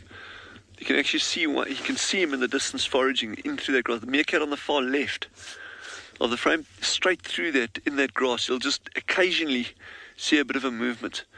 So that's number 5 meerkat. And what's really interesting, this is the meerkat that arrived at Island Burrow System the day before that badger rocked up, and there was that whole debacle with the badger and missing pups and sub-adults and that kind of thing. So Genre and I, we're actually debating if we haven't been framing the badger unfairly, and maybe he had nothing to do with the disappearance of the pups. Maybe it's this one, and that's why Morsadi, you know, this alpha female, every time he approaches, she keeps chasing him off.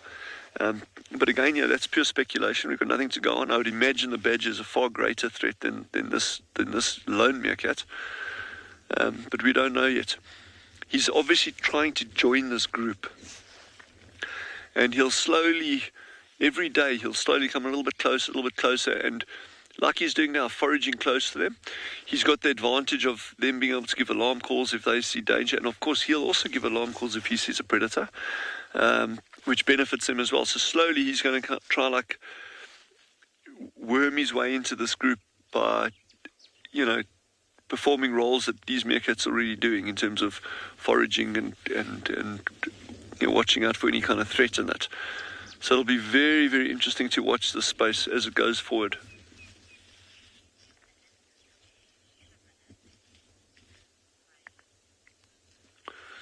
Kylie's just asked if animals here shiver when it's cold, and absolutely they do.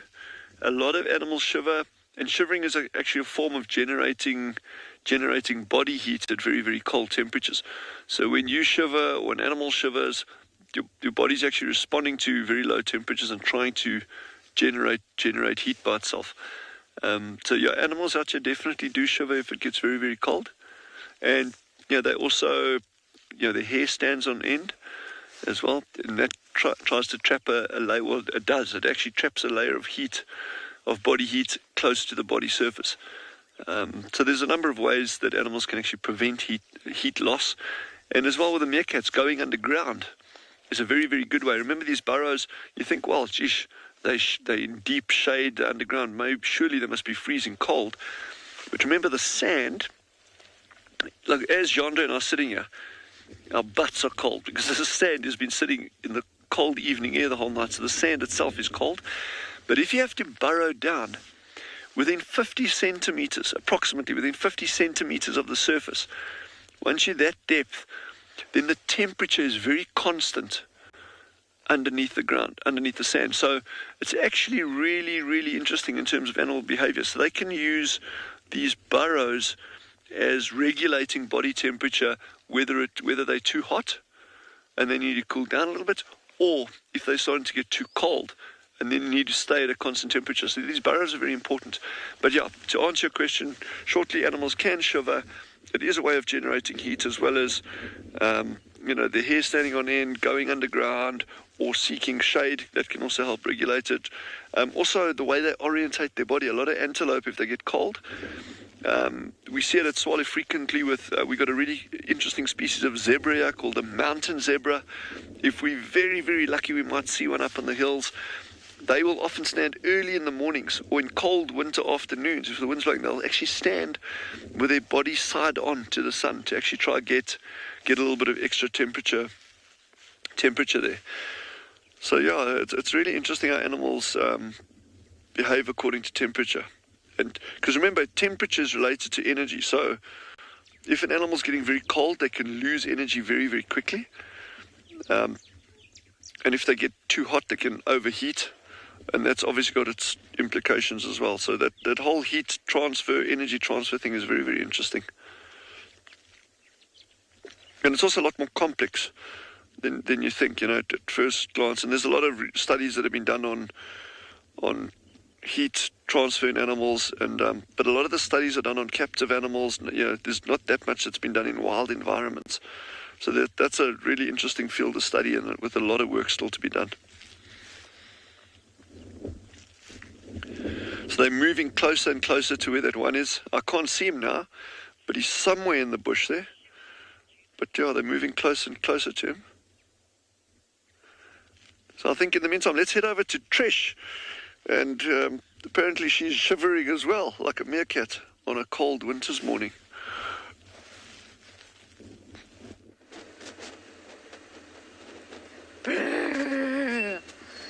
Actually, it's starting to warm up just a little bit. I know in the Kalahari it's probably still very cold. I'm sure Dylan is shivering. Well, it's really cool conversations that you're having there. It's really nice to talk about these things. The things that we do very frequently, shivering, yawning, hiccuping, these natural things. And they just become part of life. But it's nice that Dylan could share with you why those things happen. Very nice indeed. So we are going to try our luck at the lions again, especially since we really want to see them, because Melanie Greenwood from Tasmania. Hi Mel, how are you? You have dedicated this drive to the Wilder team and all those that support us, including Graham, Emily, Peter, as well as Yuri and Pippa Moorman. Thank you very, very much. We hope that the drive will be spectacular and that I'll have signal in order to show you the lions.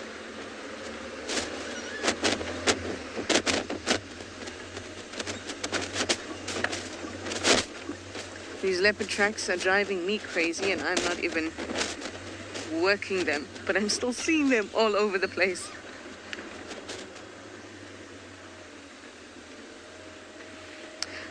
Melinda, you'd like to know if the Inkahumas are still in Djuma? Did I hear that one correctly? Yep. They are on Little Gowrie. They still are on Little Gowrie. In fact, when I left them and had to come back, they were just west of the Mulwati in Little Gowrie. So that's where we're going to head back to now. But in fact, they're so close to the southern boundary that it is not unlikely that they will move. As for the buffalo carcass, they mapped that. It is done properly. I saw one of the, I couldn't identify which hyena it was, but it looked like, it looks like it is, sorry guys if I'm a little bit scratchy. Do I sound a bit, not quite, okay. Okay, let me stop, maybe that will help.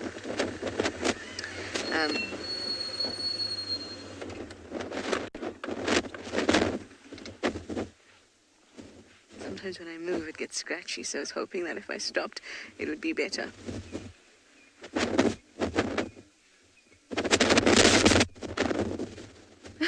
Okay, so I just have to stop and not do anything. Okay, well, I'll tell you about the hyena I saw. It looked like one of the youngsters. I'd say maybe one of June's or Pretty's cubs. Looked like one of the youngsters. But being a Little Gowrie, it could have been somebody I didn't know. And it ran for its life as it got chased by a lioness. I could hear it laughing from a while a while back. So hyenas will do that when they're nervous. It's not that they're happy or you told them a great joke, as I'd like to think, but it's because they get a little bit nervous, so they giggle, basically, or laugh. And spotted hyenas are known by that name, too. And I saw 9 cubs and 3 lionesses. Might have been 4, but they were walking quite a lot. So it was, so we had to move around as well, so I could have seen the same lioness. And then they just moved a little bit to the west of the Mowati Junction. Or what normally when you go down that dip, we always look to the left into the Mowati. The first time I could actually look right and go right, so that was very, very cool. All right, I'm going to try and move again. Let's see how my mic does. Gloves off now. I mean serious business now. So my gloves off.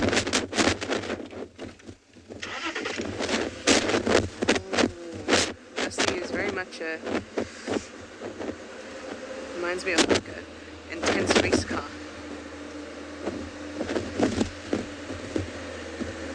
Oh no, I'm very sorry about my mic, guys. That's alright? Alright.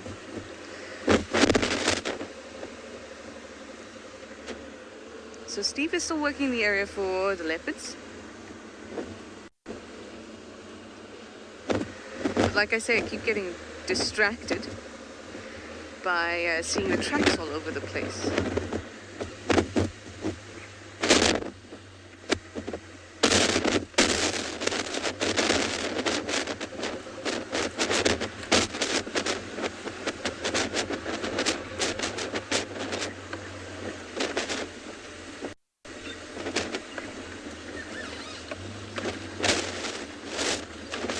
Just have a sit here for a moment and listen. It's really important sometimes. Just turn the car off and just have a listen.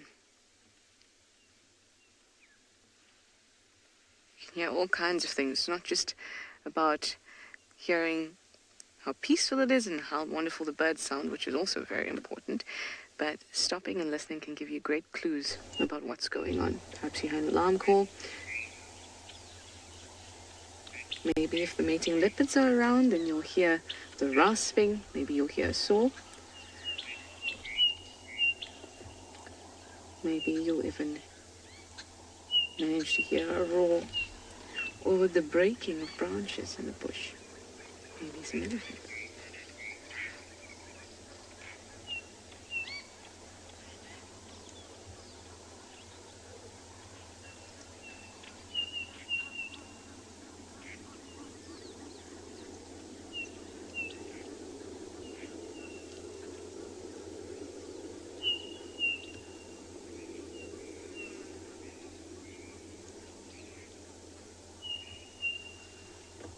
Nice and peaceful.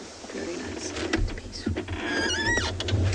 Well, when you can't find clues in the bush, you can find peace.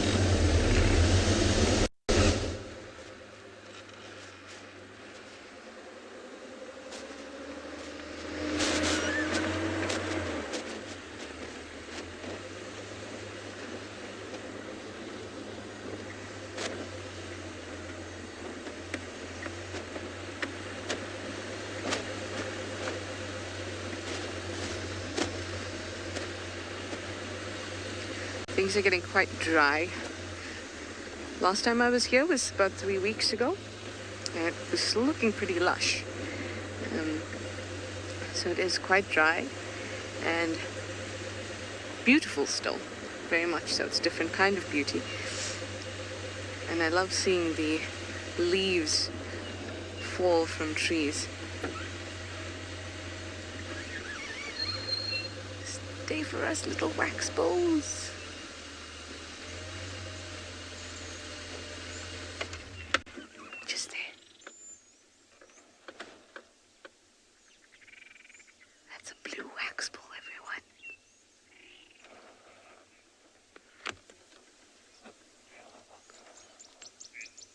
Aren't they gorgeous? Oh, showing off for us as well. You look so healthy. It's one thing I love seeing when I come back from leave and you look at animals and they look so good and healthy. Like these wax bulls.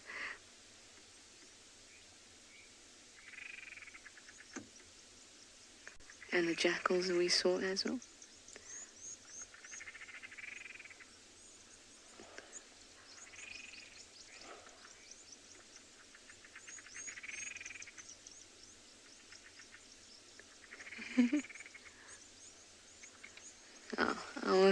Our time with them is always fleeting, but it's pretty, right?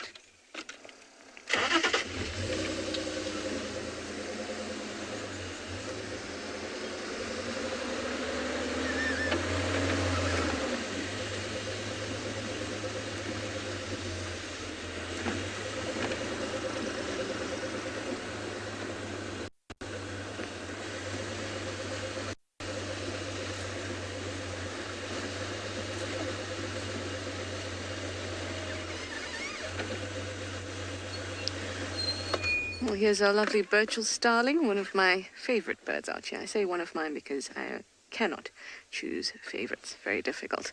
I'm going to send you over to a man who also finds it very, very difficult to choose favorites, and that's Dylan at Tswalu.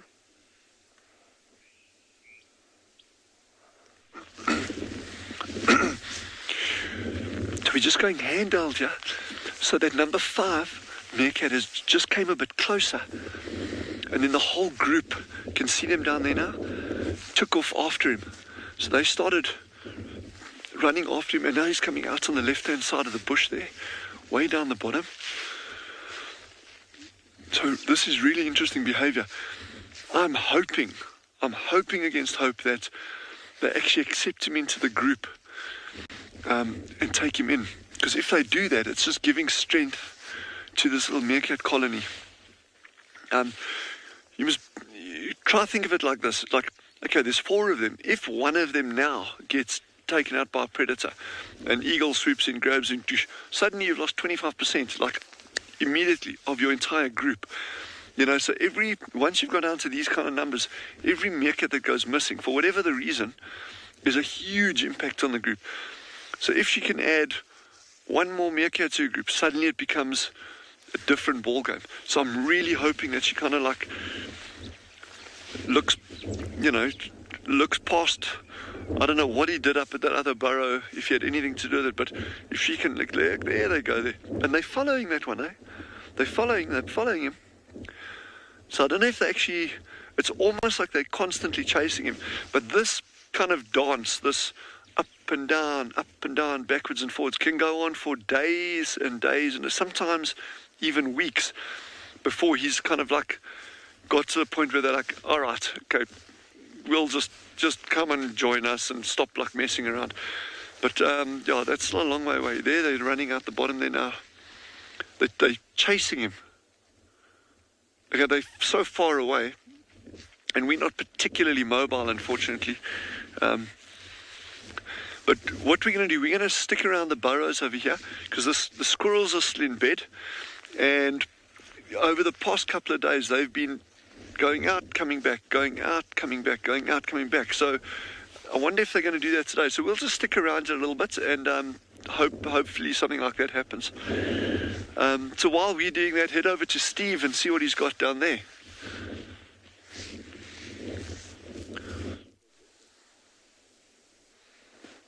Thanks, Dylan. Well, welcome back, everybody. We are back in Djuma Private Game Reserve, and we found tracks of what I think is Thandi, beautiful female leopard cub, a leopard with a cub. Now, I just want to detail some things with you with regards to tracking right now, and we're going to see if we can follow these, but these tracks aren't as fresh as the male tracks we're following. You can have a look here. Here is the track in the sand. There's the toes. Can you see the size?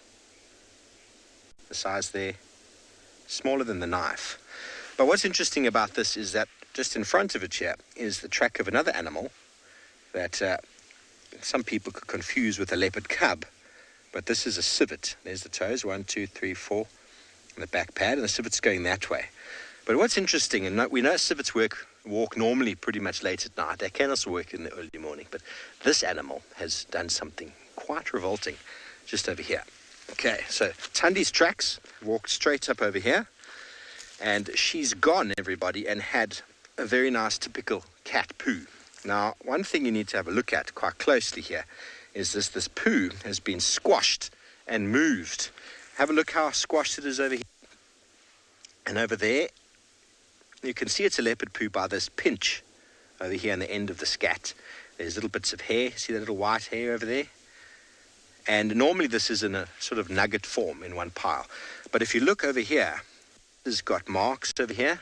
All the way there, there's hair marks over here. The civet has got, have you got here, BK? Sorry to jump around. Here are the civet's back feet. Here are his front feet. And he's gone and put his head down and body down and rolled in the scat, rolled in the leopard poo. Ugh. Just makes me quite ill. Just sitting here, quite ill. The civet's like, whoo, rolled in it and covered its face and like, you know, rolling. And now it smells like a leopard. So other animals are going to go, ooh, I'm not going to mess with you, civet. You smell like a leopard. Anyway, what a lovely odor. So now we know for a fact that Tundi walked and the civet walked after. And down the road there was actually evidence of where the civet had walked on a track. I've never seen that before. I think that's quite incredible. We see leopards rolling in buffalo dung. Okay, that's okay. That smells quite eau de boeuf. But have you ever smelt leopard poo, everybody? It's not a pleasant sight. Not a pleasant smell, I mean. Okay, so let's just see what's going to happen here. Around the corner, there's an intersection, and I've already walked it, and tracks have gone straight.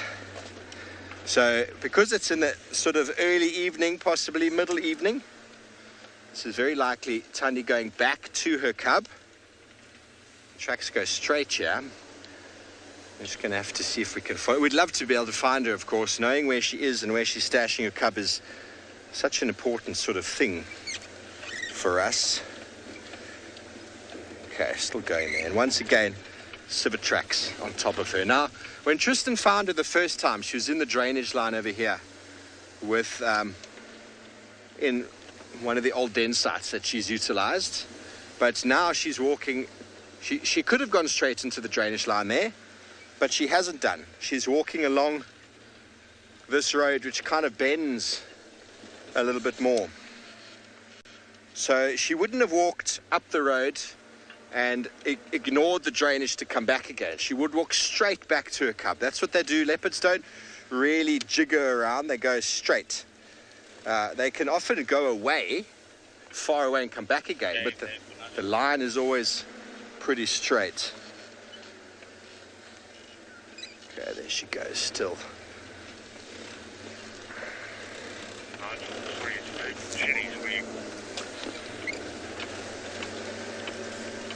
Still heading straight up here. This is an area that Tlalamba was... Oh, there's some lovely food for her. You got them, BK? Now these nyalas are looking very relaxed. Very relaxed. Have you seen a female leopard? No, I can't say I have, they say. Beautiful females. Let me just go back slightly. Hello, gorgeous. Look at your big ears. Now, this is the habitat for nyala. They like dense vegetation. Now, remove all the dense vegetation, you won't find nyala. You're not going to find nyala walking around on the open grasslands doing their thing. We do find males walking through open grasslands. It's a good place for them to display. It's a good place for them to access water, and the ladies can see them. But from a habitat point of view, you remove these dense thickets, you won't have nyala. You won't have bushbuck. Probably won't have duiker either. So we spoke. Get that other one back there. Sorry, we're trying not to start the car and startle them. Let me just get... Which one, BK? That one there or this one here? This one here. You got that one there. Very cute. So everybody... Oh, to the right, BK. There it is. See how camouflaged they are. BK couldn't even see it. So everybody, if you do have the time and the inclination, please feel free to go to the link below and help support us. We love to bring you wild and wonderful images from the African wilderness.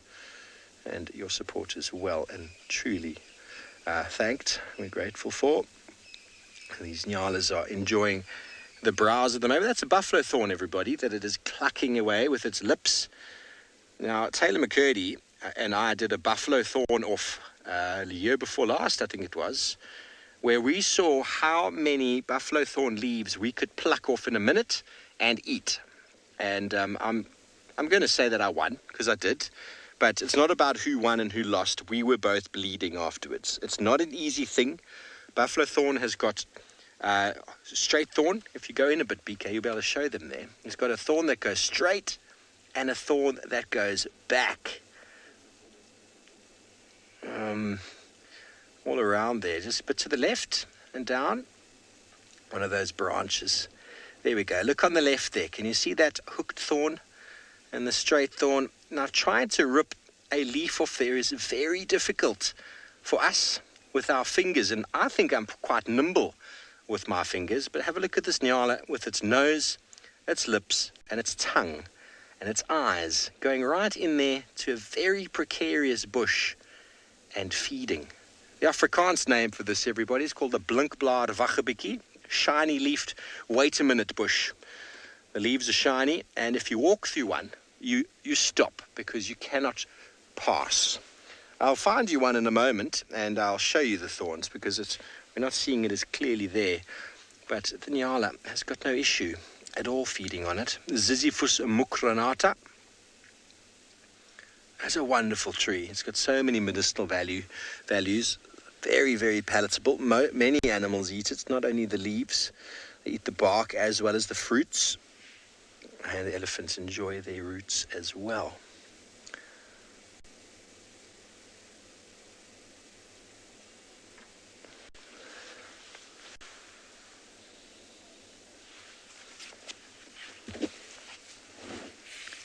Glow, unfortunately, I don't know the folk tale about how the nyala got its stripes.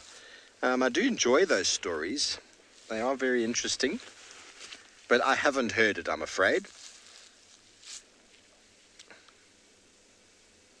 Have you heard it, BK? So, like leopard, the nyala's got, you see those spots on the face? Well, there were some spots.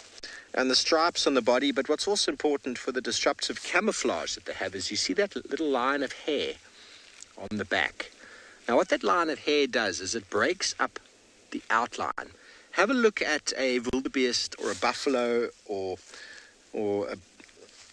an animal that spends its time in the open, and a horse, for example, they've got a definite line along their back that stands out in contrast to the background, and it makes them quite easy to see. It's almost got a shine to it, the way the light reflects off it. But now the nyala with that line there on the back, the light doesn't reflect the same way. It doesn't give it an edge. It basically gives it a break-up. It breaks it up into the background, and that together with the stripes, BK is just going to zoom back slightly. Keep watching the space. Now come back, Beaks. Keep watching. All the way back. Let's see how it vanishes. Now it's moving now, so we can see it. But the purpose of the stripes and camouflage is the nyalas, when they don't want to be seen, they just stand still. And those very big ears is to hear, of course. And many times you can come across a herd of nyala like this, and you just wait, and suddenly there's 5, 6, 7 of them, when before you barely saw the first one. And there we go, gone. And that is how the camouflage works. It's perfect. And if you take it out of its habitat, it doesn't work. Hello, Pablo. Yes, male and nyalas have horns only. Generally, I mean, look at the thickets that we're in here. There's dense vegetation. Running around with horns on your head is a very difficult thing to do.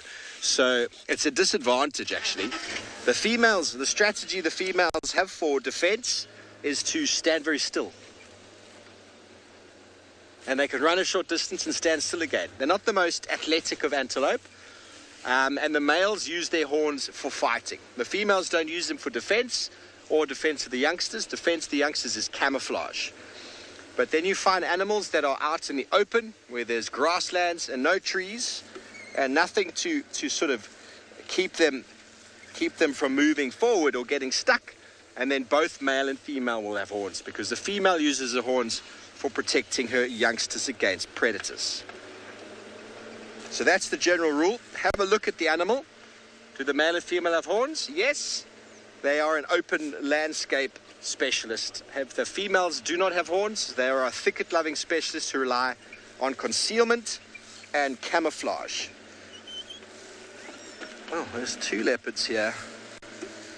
Two leopards here now.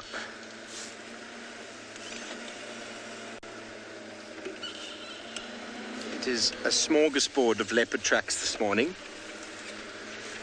But these are a very nice set. Let's follow them a bit more.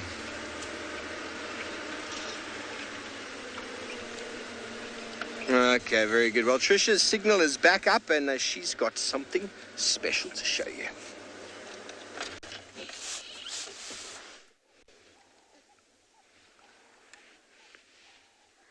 Yay, we made it. And luckily the lions didn't move too much. In fact, they're exactly where we had left them when we had signal issues. But we are back, and it's wonderful to show them to you, and it's also wonderful to see them with you.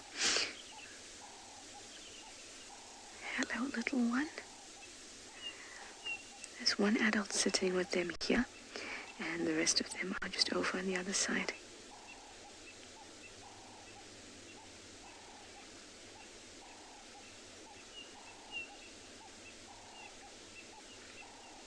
This little one is looking over at them. And most of them are lying down, so I'm not actually getting the opportunity to figure out who is who.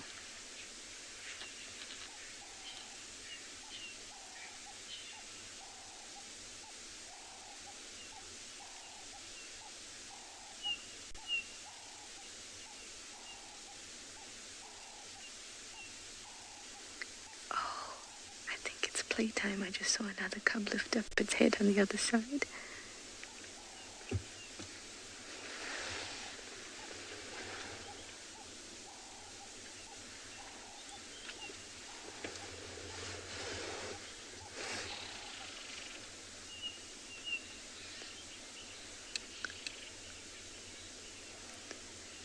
No, not interested in the playmate. It's so wonderful to see them all playing together and the way that they interact with each other. These cubs are making bonds for life. And you can certainly pick that up from the way that they play with each other. I guess just like all good siblings and cousins and other relatives of similar age, you've got to, fight a little bit, bite a little bit.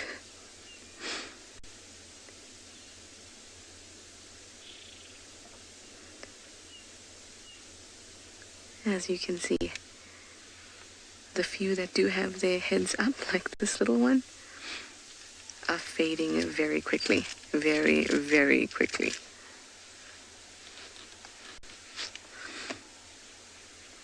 It's going to be a day of proper rest and relaxation. Full tummies.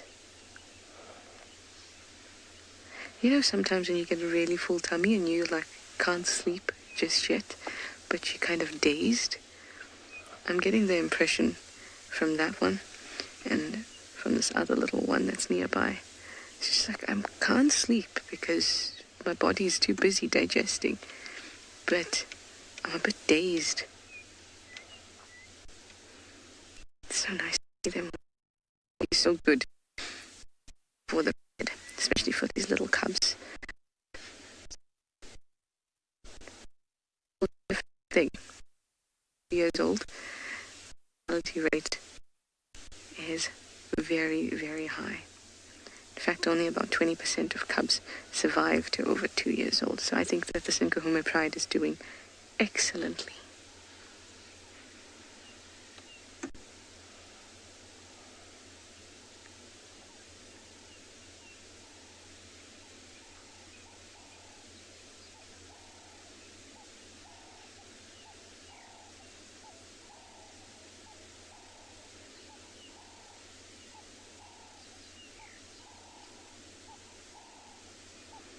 Of course, I'm sure we've talked about it quite a bit. A lot of the cubs do have bad patches of mange, but I think a good meal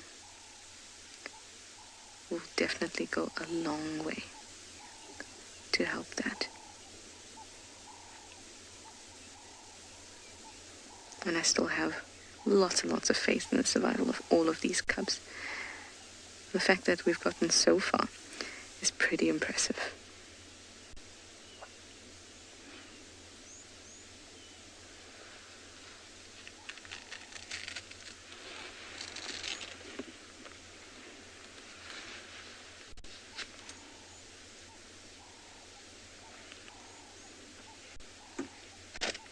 Isn't that just a beautiful... Oh, bless you. It's just a beautiful sight. Sea lions lying in the long grass. You can see how easily the camouflage they can be, especially at this time of year when the grass is this golden color. Doesn't it just resemble the color of a lion so well?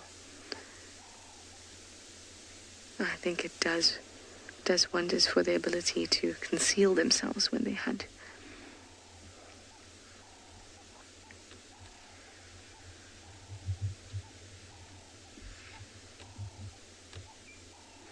I think Ridge-Nose's cubs are going to be about a year soon, if I'm right. Already a year.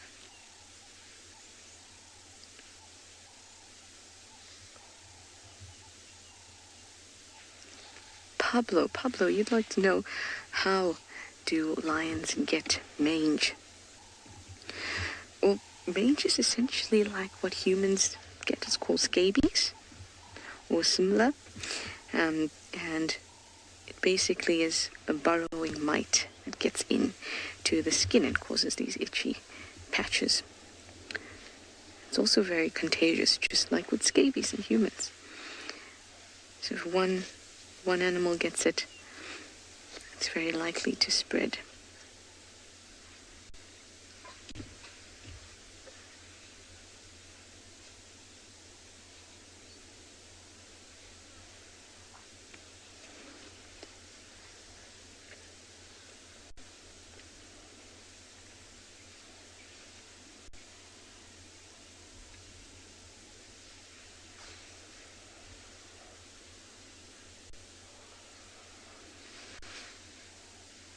Sometimes it's just nice to just sit and enjoy these sightings. I'm enjoying it with you as well.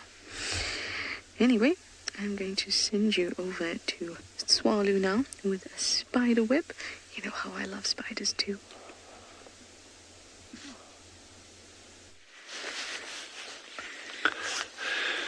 So there's been some interest expressed in spider webs, and we've got some interesting ones over the past couple of days. But Jandra and I have been walking around, and he actually found this gorgeous, and it's incredibly difficult for him to film it. So whatever you can see, they just appreciate it. This little orb weaver, you can see up and down. Now, classic orb weavers with this lovely spiral shape. It's that kind of typical spider web that you think of if you think of like a haunted house and ghost movies and that kind of stuff, with that classic orb weaver fairy tale kind of spider web. And there's so many different species, thousands upon thousands of species. This individual here is probably 1 millimeter in length. It's that small. To give you some idea of the entire diameter of the web from the top here to the bottom here is probably 5-6 centimeters at the most, and about 4.5-5 centimeters across. That's tiny. And now they're waiting to trap little flying insects that come past. Now you must imagine how small the prey items are that this little spider's eating. We focused on a garden orb weaver the other day, which is a web that was 100 times bigger than this.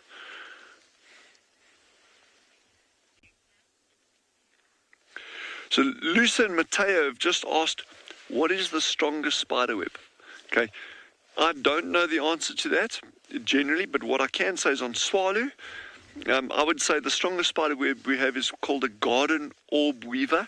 They make these massive, they make massive webs, and they're what they call the guy strands. It's these thick strands of golden silk that they use to anchor from one point to another, and then they start spinning their web, the main web that they catch prey with off those.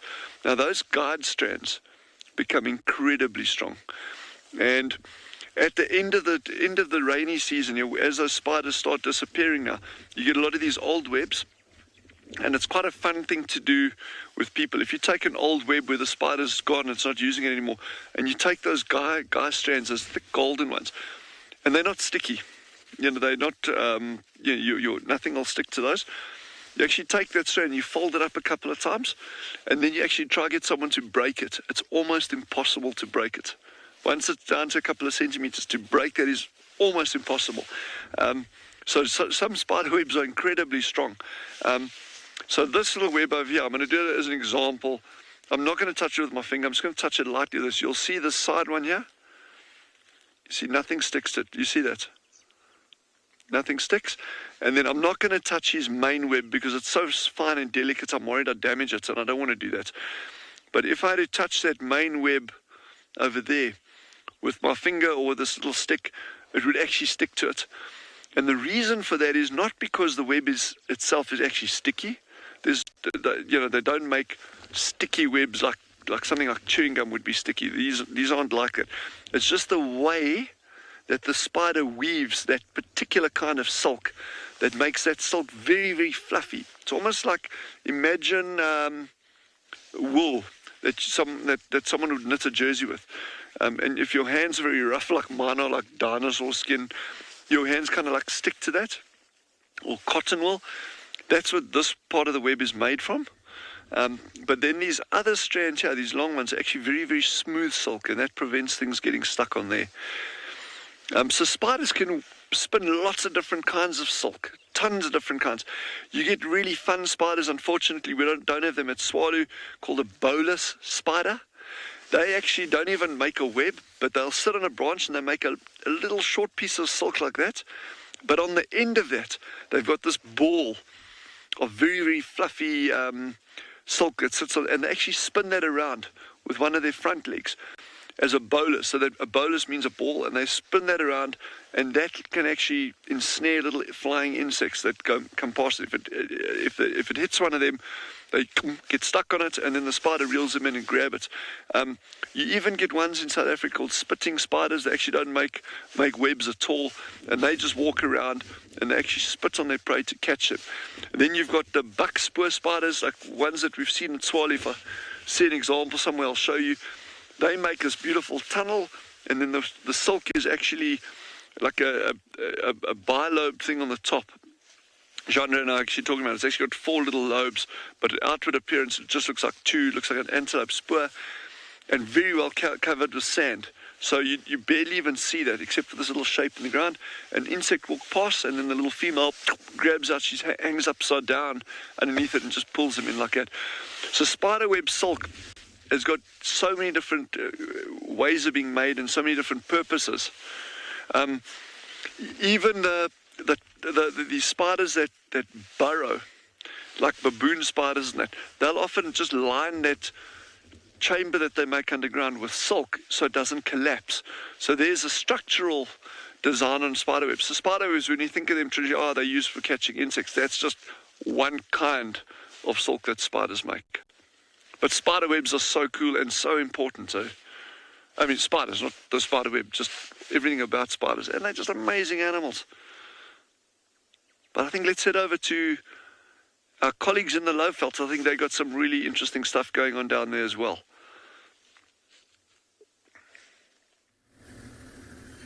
Okay, so spider webs are actually very, very cool. We also got, I heard you was talking about some burrowing spiders. We got a baboon spider that also lives in the ground in these holes about this wide. And they go very, very, very deep. See if we can find you one.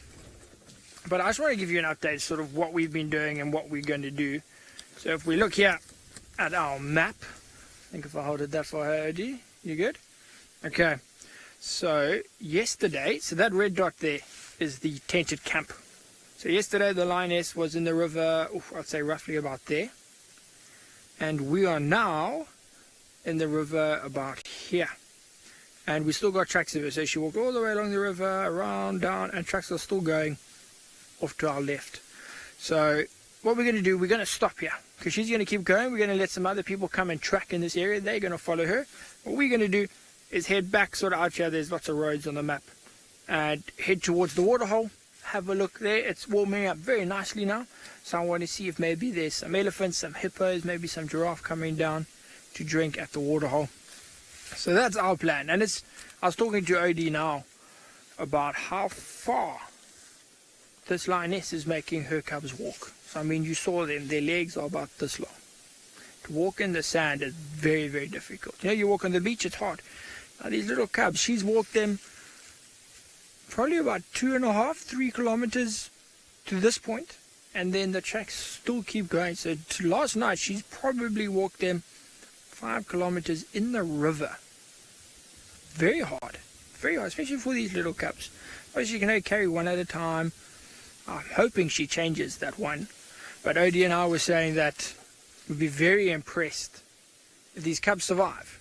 They are going to be just big, muscular. They're going to have massive, like, forearm calves.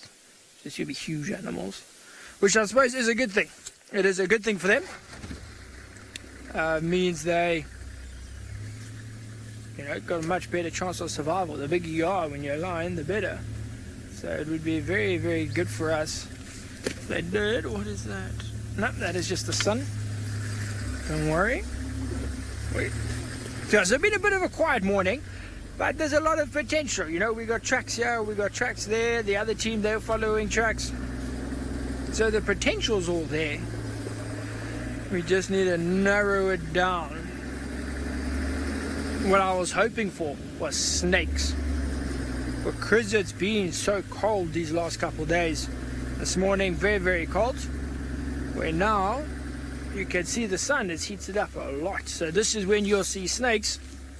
Things like the puff adders, maybe even the pythons, maybe a black mamba, come out to just soaking in the sun, trying to warm up, being cold-blooded. They want to get nice and warm. So I've been looking on the road unsuccessfully. Nothing yet. But we're heading into some good areas for them in terms of sort of grassy sections on the road where they will lie in the middle and still get some protection from the snake eagles, leopards, that sort of thing, but be able to bask. So that is my hope. A couple of weeks ago we saw a puff adder on this very road. Actually, that's the thing. I mean, I know we were looking for spider webs earlier, and I think they had some at Tswalu Kalahari now. But a lot of those smaller things now in the winter are disappearing. The snakes, the spiders, the chameleons, the bush babies. They're all, going in and hiding for the cold. So you lose out on a lot of those very cool smaller things now. But you get some beautiful colors as autumn comes in, well, winter comes in rather, and all the leaves change, reds, orange, yellows, browns. There's a sleeping impala, so obviously no lions in this area. Now that it's getting hot, you're going to see where Odie and I, where we're looking, it's a lot more in the shade.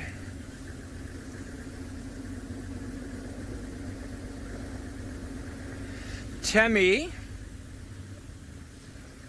wants to know, have we ever found snakes warming themselves in the vehicles? Tammy, no, I have never seen that. Look, when we get back at night from the safaris, then that's when the engine's going to be very warm and that's when it's very cold.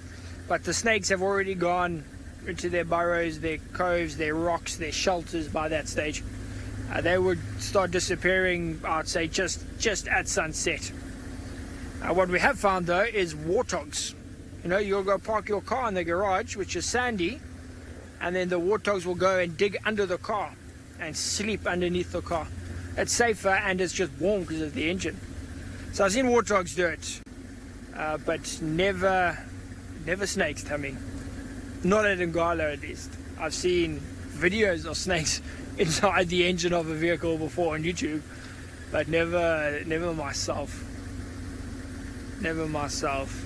I heard they had a couple puff adders at Juma. When was that, like a week ago, 10 days ago? They had a few puff adders in and around the camp there. But we've been quite lucky. I mean, down here at the tented camp, we had a puff adder there about 10 days back. And then nothing. I saw a puff adder last year, beginning of last year. There's just too much activity in the camps. You know, you got people walking around, you got the noise, the vibrations, you got the vehicles. So, you know, a lot of those snakes will sort of disappear to the outskirts of the camp, just the other side of the fence where it's a bit thicker vegetation, a bit less activity from our side. And that's where they would go. But you know, a place like this, so we can get OD to zoom in here. On the right hand side there, you can see those bumps. Let's see if you can actually see them. So that is an old termite mound. Those bumps over there is an old termite mound that is abandoned now. So the termites don't live inside here anymore. It's just a big hole. Now it's very deep. I mean, it's very, very deep. You see how long my stick is. And the stick, here we go. So this far down, all of that is down in this hole. So inside here, there's another one over here. That's a bit smaller though. I'm not going to stick my stick in there. Another one here. And all of these now will have snakes, scorpions, spiders. Not mongoose, not in these ones. There's bigger ones that you'll find, sort of mongoose and that sort of thing. But that's why I put my stick in there and not my hand in there. Because there's probably all sorts of little critters living inside those old mounds. And it's very important to, while you're driving, to look at places, at termite mounds like that. The one Mozambican spitting cobra I've seen was sticking his head out of a termite mound like that, one of those abandoned ones. But luckily not today. So while we carry on our search, head towards that waterhole, what we're going to do is send you back across to, I think, Tswalu Kalahari, where they have some more spiders.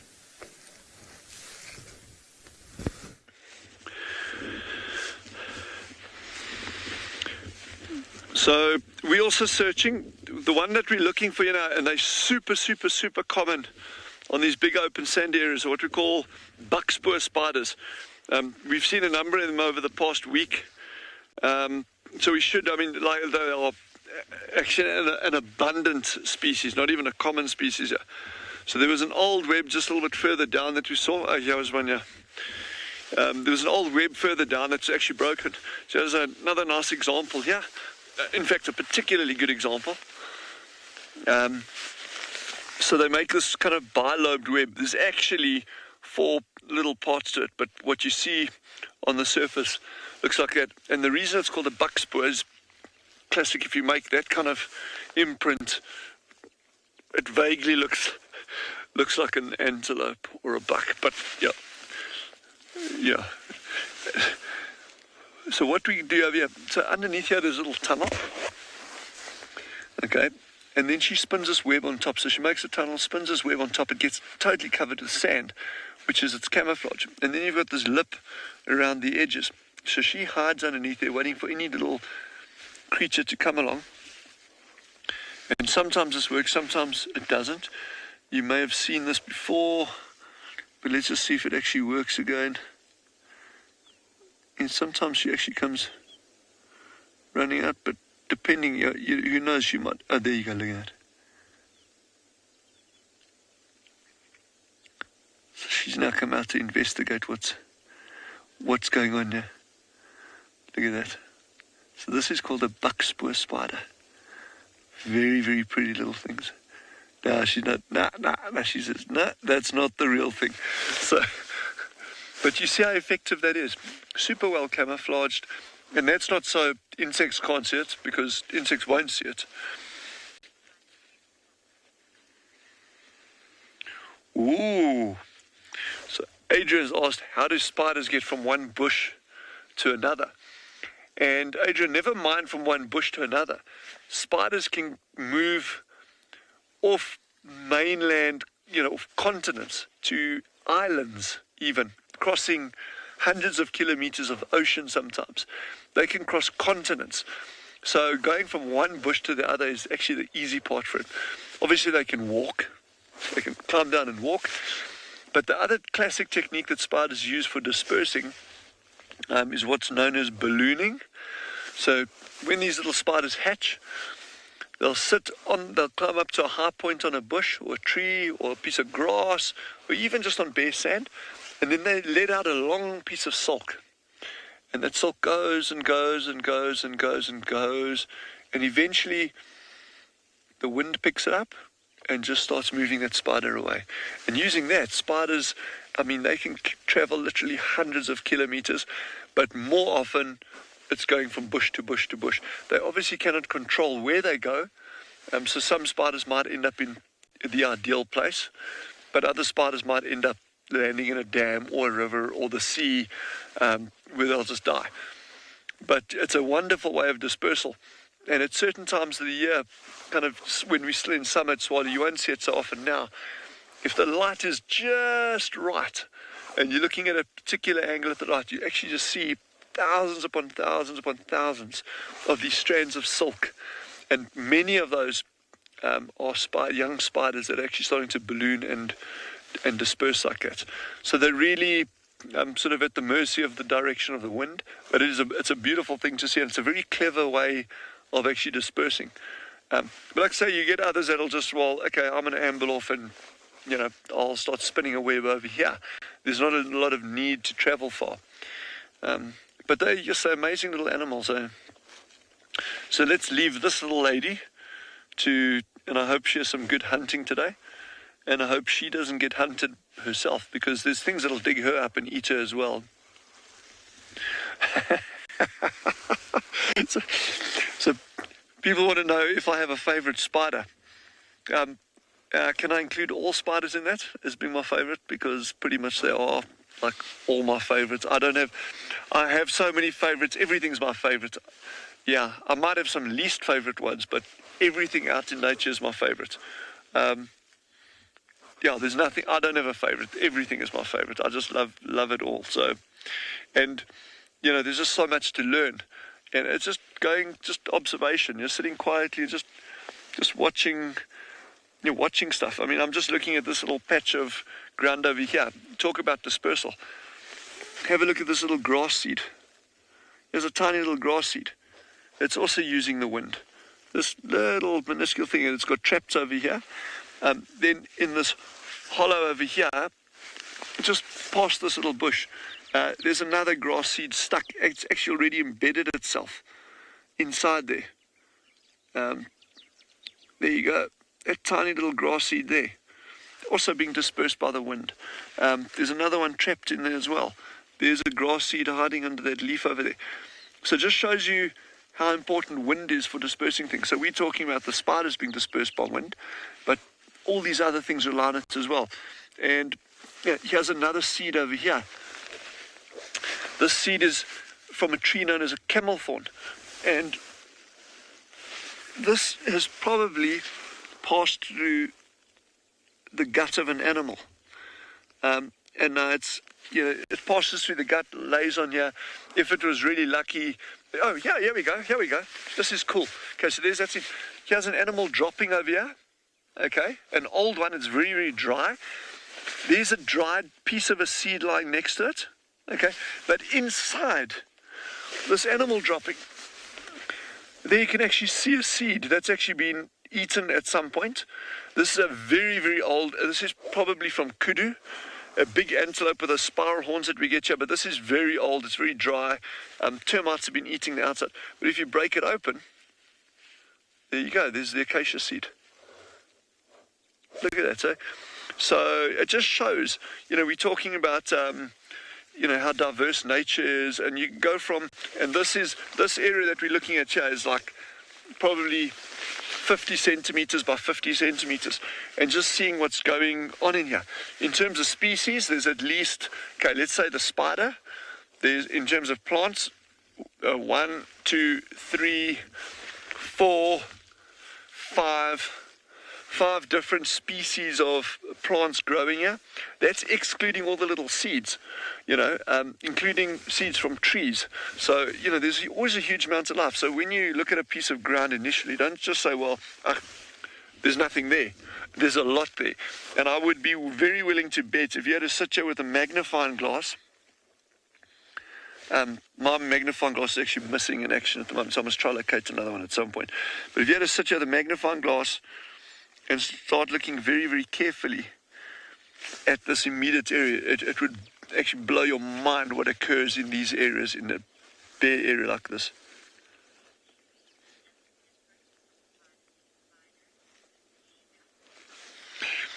Anushka has just asked a question about how long does it take for a spider to build its web? And I think you answered your own question there when you said, does it differ from spider to spider? And that's exactly the answer. The spider webs can vary immensely in the time that it takes to build a web. And I think a lot has also got to do with the conditions that it's building it in. In other words, a spider that is trying to, like that tiny little spider that we saw earlier, that Jandre found, that little orb weaver. That spider, if it was trying to build its web in super windy conditions, good luck. It's probably going to take a lot longer than if it was perfectly dead still and the spider could just go on. It'd probably build that in. I've watched spiders take 4 or 5 hours to construct a web. In fact, it's a really fun thing that I like doing here with people. Oh, okay, sorry, I'm going to come back to this insect now. But anyway, I've just seen another cool insect, but I'll show you now. Fun thing that I like doing with people is we get these bark spiders here. It's also an orb weaver, but they normally dismantle. They eat their whole web at sunrise because it saves energy, because it's a protein. Spider webs are protein, and then it goes and hides on a branch, and they are almost impossible to find unless they're moving. And then just before sunset, before sunset, then they come out and they start making these beautiful orb webs, and that's a really fun thing to watch, because if you can locate one. And before it wraps up its nest for the day, when it does it, you can actually see, okay, it's gone and sat there, it's hiding away for the day. And then if you go back there that afternoon, you can actually watch and you can time how long it takes. But the time that it takes for spiders to build the webs really is species dependent. The size of the spider, the substrate that it's on, the environmental conditions. Is it very windy or is it dead calm? So yeah, that's a very tough one. Anyway, while we were talking about spiders, now this tiny little insect came walking along. And I can't even find it anymore. But he was so small, he was just somewhere. He's gone. Anyway, there was a minuscule little insect that came walking along here. And there he actually is. Geez, I don't know if you're even going to be able to see that. That tiny little thing there. See if I can actually get him up on the stick. So it just shows that. Look at that. You see him there? I don't even know who that is. Do you think is that Larry or George? I'm not sure. But look at that side. So here we're sitting. You could probably spend 3 hours just sitting on this section if you were there really that keen. I mean, it's, there's so much you can talk about. The sand, here's a burrow. I don't even know what burrow that is. So yeah, we're talking, I think there are 5 different plants just growing, and they're talking about excluding the grass seeds, then you got the tree seeds, you got an animal dropping here, the ecology of that, little burrowing things, spiders, another little insect cruising around here. Yeah, I mean, and this is on a tiny patch of what at first glance appears to be bare sand. So there's a fun little lesson in that, in terms of, just imagine a rainforest where our colleagues are working down at Pinda, Pride Lands, Djuma, Ngala, all these places. Just think of the diversity in these areas. And here we're sitting in a patch of sand and we've got this. imagine what it's like elsewhere. But I think head it back over to Steve and let them continue on that side. And we'll keep looking at things here.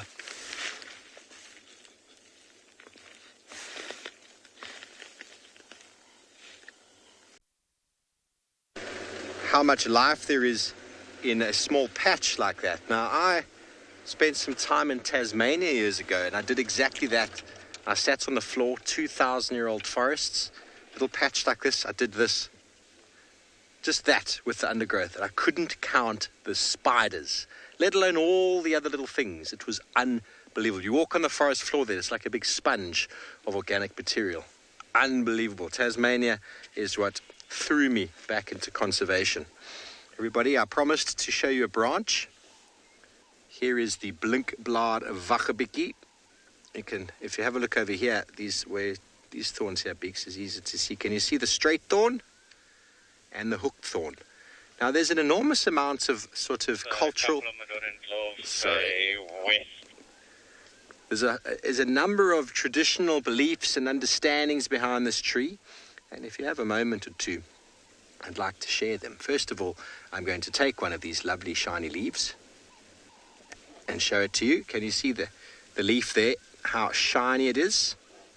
There are 3 veins in the middle, 3 main veins, and it tapers off at the end. Shiny both sides. Okay, now this leaf is very edible, and I'm going to eat it. It is a substitute for spinach. Very nice. It's not as nice now as it was a few months ago, but still very, very good.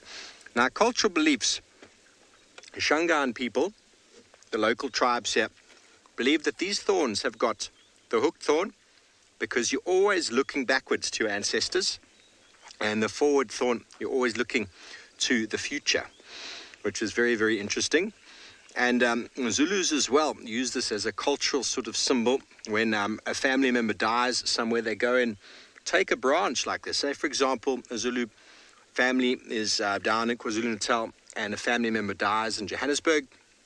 They'll take a branch from where they live, a branch just like this. They'll take it all the way up to Johannesburg, to where the person died, and they'll take this branch and they'll actually physically try and catch the spirit of their fallen family member with the thorn, and then they'll book a seat on the bus or the taxi, whatever it is, all the way home, and they'll take the spirit with the body in tow as well, and they will place this branch on the grave where the person is then buried, and they then believe that that has brought the spirit home. Now, they're very, very interesting, and how that's come about most likely is the fact that the Ziziphus mucronata is a very, very hard tree to penetrate, and probably traditionally people used to lay these down on the graves of people who passed away to prevent the hyenas from digging up the bodies and digging up the bones. And slowly over time it became a cultural thing that had some symbolism. As all human stories go, it originated from something that was probably pretty straightforward, and then somebody put some symbolism towards it. But I've got a very interesting one for all of you to try and link this to something that many, many people out there follow, Christianity. And any of you seen any images of Jesus with the crown of thorns around his head? Have a look at the thorns on that crown. One is straight and one is hooked. Now, the thorns that they used on the crown of thorns for Jesus was a plant called Ziziphus spinocristo, which is a direct related plant to this one. This is called Ziziphus mucronata, and no doubt after the persecution of Jesus and the crucifixion, many believers would have taken branches like this and plants like this to all corners of the world as symbolism for, obviously, Christianity and all that that implies. And no doubt plants were probably grown and cultivated and propagated, and slowly but surely the spread of this plant has gone all around Africa and other places. So if I sort of bend it into a circle, have a look at an image on any of those sort of ancient images of the thorn on Jesus's head, and you'll see the hooked thorn and the straight thorn. digging into his brow, making him bleed. So it's interesting how we can transform from local African cultures all the way back to a religion that's dated more than 2,000 years ago and connect it together with a very simple plant with very simple beliefs in both systems. So I think that's fantastic. And the ups and downs of life. You can also see the zigzag. Because life is not a straight line, everybody. Life keeps going. Okay, well, Dylan is not in the forests of Tasmania where life is abundant. He's finding abundant life in the Kalahari.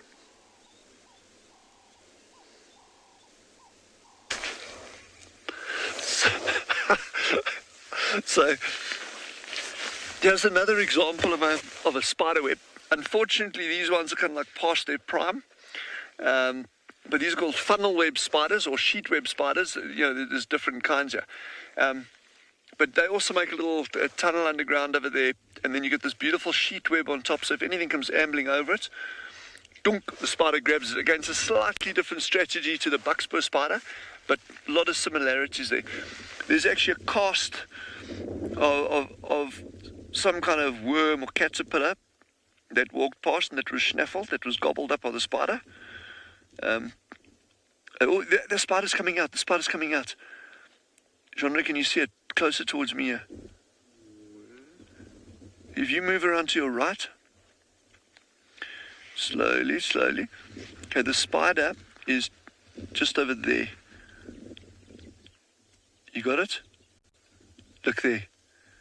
Hey, when I just touched that thing so gently, that spider felt those vibrations and he came running out to see what's in his web, if anything is there that he can actually...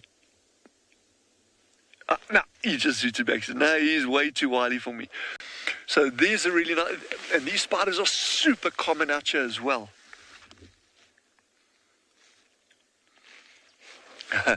And that's a good question as well. Do spiders ever get caught in their own webs? And I've never personally seen it. Again, I'm not saying it can't happen, but if you think of the evolutionary benefits of having a web that you make would be, well, it's designed to either hide you, camouflage you, and you get funny ones like that called garbage line spiders. It could be for a structural thing as a home. You know, the web is the home, but I'm talking about more like these underground ones, like tunneling ones, like baboon spiders. It can be the normal way is just to catch prey, but for a spider to make a web that it gets caught on wouldn't make sense. So the feet would obviously be designed not to be able to get caught on the web that it spins. What would be more interesting for me would be, what about other spiders that didn't make the web? If they walked over it, would they get caught? And you get a really cool, fun little group of spiders called kleptoparasites. Okay, so as the name implies, like a kleptomaniac, someone that loves stealing or keeps stealing stuff, they can't help themselves. A kleptoparasitic spider would come along and you would just take up residence in another spider's web and say, cool, I don't feel like spinning my own web, I'm just going to stay here. And what he does, he actually either feeds off the remnants of of things that have been caught by the existing spider, or he can actually catch other little things that land in that web as well. And normally those kleptoparasite spiders are tiny, tiny, tiny, tiny, tiny. And there's some really fun examples in South Africa. I've never seen them on Tswalu, but they may be here. But yeah, so I don't think spiders would get caught in their own web. I think that would be unlikely. But again, not impossible. So we just kind of looking around at this little... There's so many things to see in such a small area, but it'll take a little bit of time. But there's so much, like the plants, the animal, the bird droppings there. There's armored ground crickets. Genre, my favorite animal there. There's little armored ground cricket droppings there. Acacia leaves blowing in. There's dead grass. There's these growing ones here. Okay, they're passing over the Jasikias. You got the spider over here.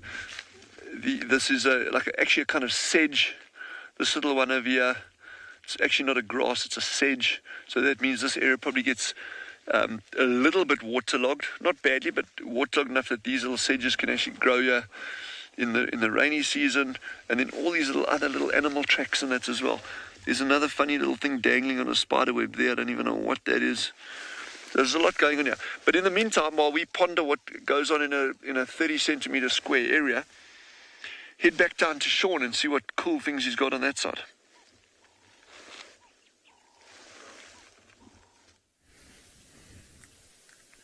It's very cool that he's getting so excited about his 30 centimeter square area. But it does sound like there's a lot of stuff happening there. We made it to the Waterhole. Much bigger area. And as you can see there, we've got 2 male waterbuck that have decided to just come down and join us. Now they've been walking along the edge of the Waterhole for a while now.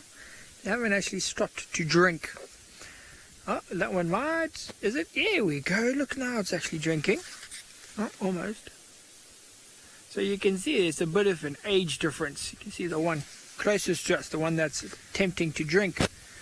His horns are a lot shorter than the other one.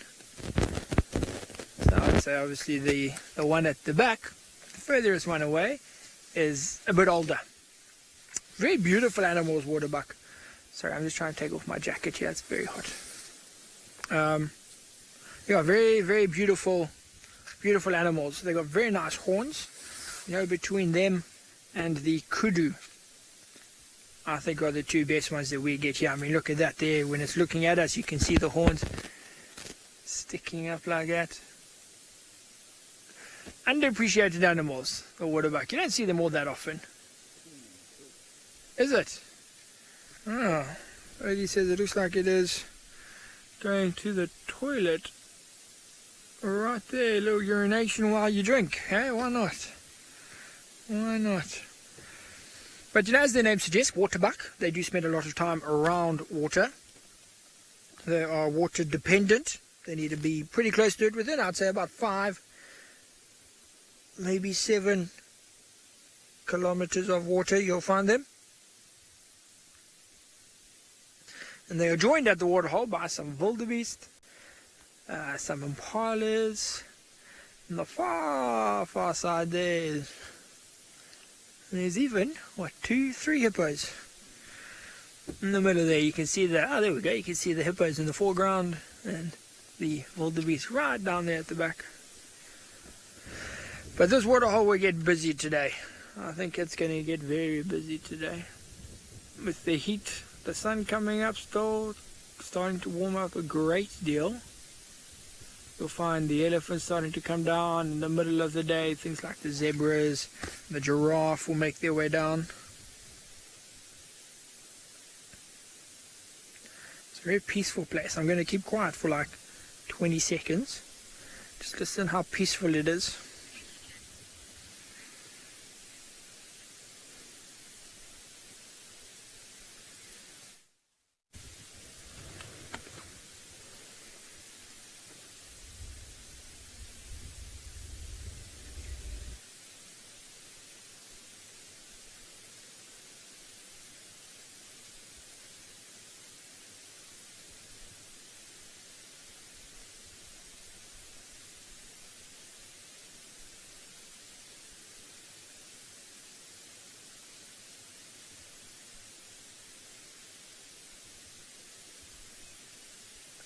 So it's actually so amazing that you can have an area like this.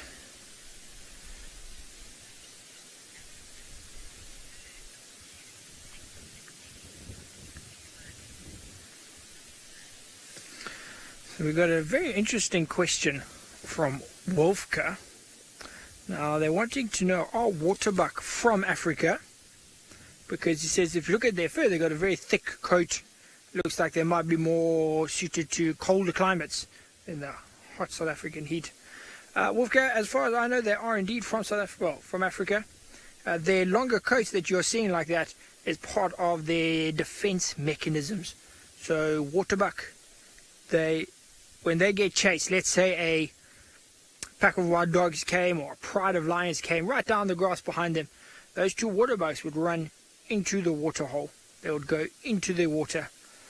And what they do, sort of similar to your water birds, your ducks, your geese sort of thing, is that their skin will secrete an oil that goes and sort of covers the fur and makes them almost waterproof. So that longer fur helps them retain that oil, helps them be more waterproof, so they can go into the water and they can stand in the water for a much, much longer time than, say, something like an impala or a kudu. Now, kudu and impala, they're much, much shorter hair, much, much finer hair. They go into the water, they spend too long in the water, and it's actually very, very bad for their skin, very bad for their fur. Where these waterbuck, with their longer coats, with that oil, it all mixes really, really well, so they can come into the water and form that layer of protection from their skin, and meaning they can evade the predator for a lot longer by standing in the water. So although I'm sure they do get hot in this African heat, during the winter months they're probably at the perfect temperature. Like this morning they were fine, we were bundled up in blankets and everything, they were fine. So temperature wise, I think the longer fur, not that much of a big deal for them. They'd much rather have that and be able to evade into the water than have short fur. It's just one of their adaptations that they have to survive here.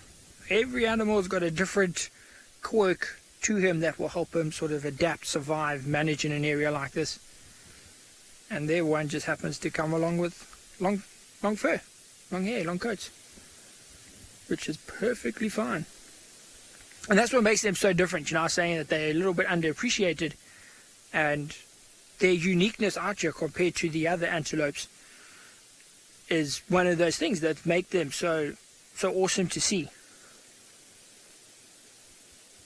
That the little white ring that you can see on the backside, very indicative. Yeah, it's a very identifying feature on a waterbuck, is that ring. As soon as you see that, you know exactly what it is. Look at that. See how they're both facing different directions. One's listening to the right, one's listening to the left, helping each other. The one on the right actually looks quite regal with the sun lighting up its beard and its sort of neck hair. It's looking very, very beautiful.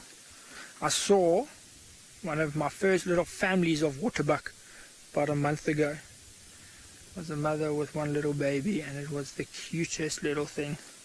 Had all of that fur on it. Looked very puffy like a baby giraffe. And very, very cute.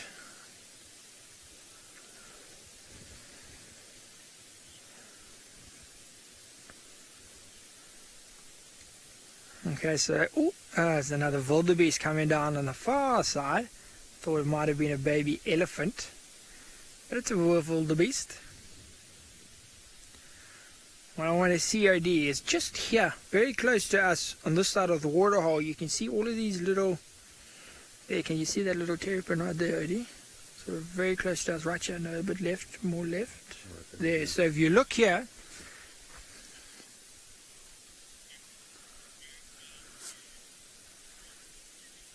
So we've got a question from Colourful Palette.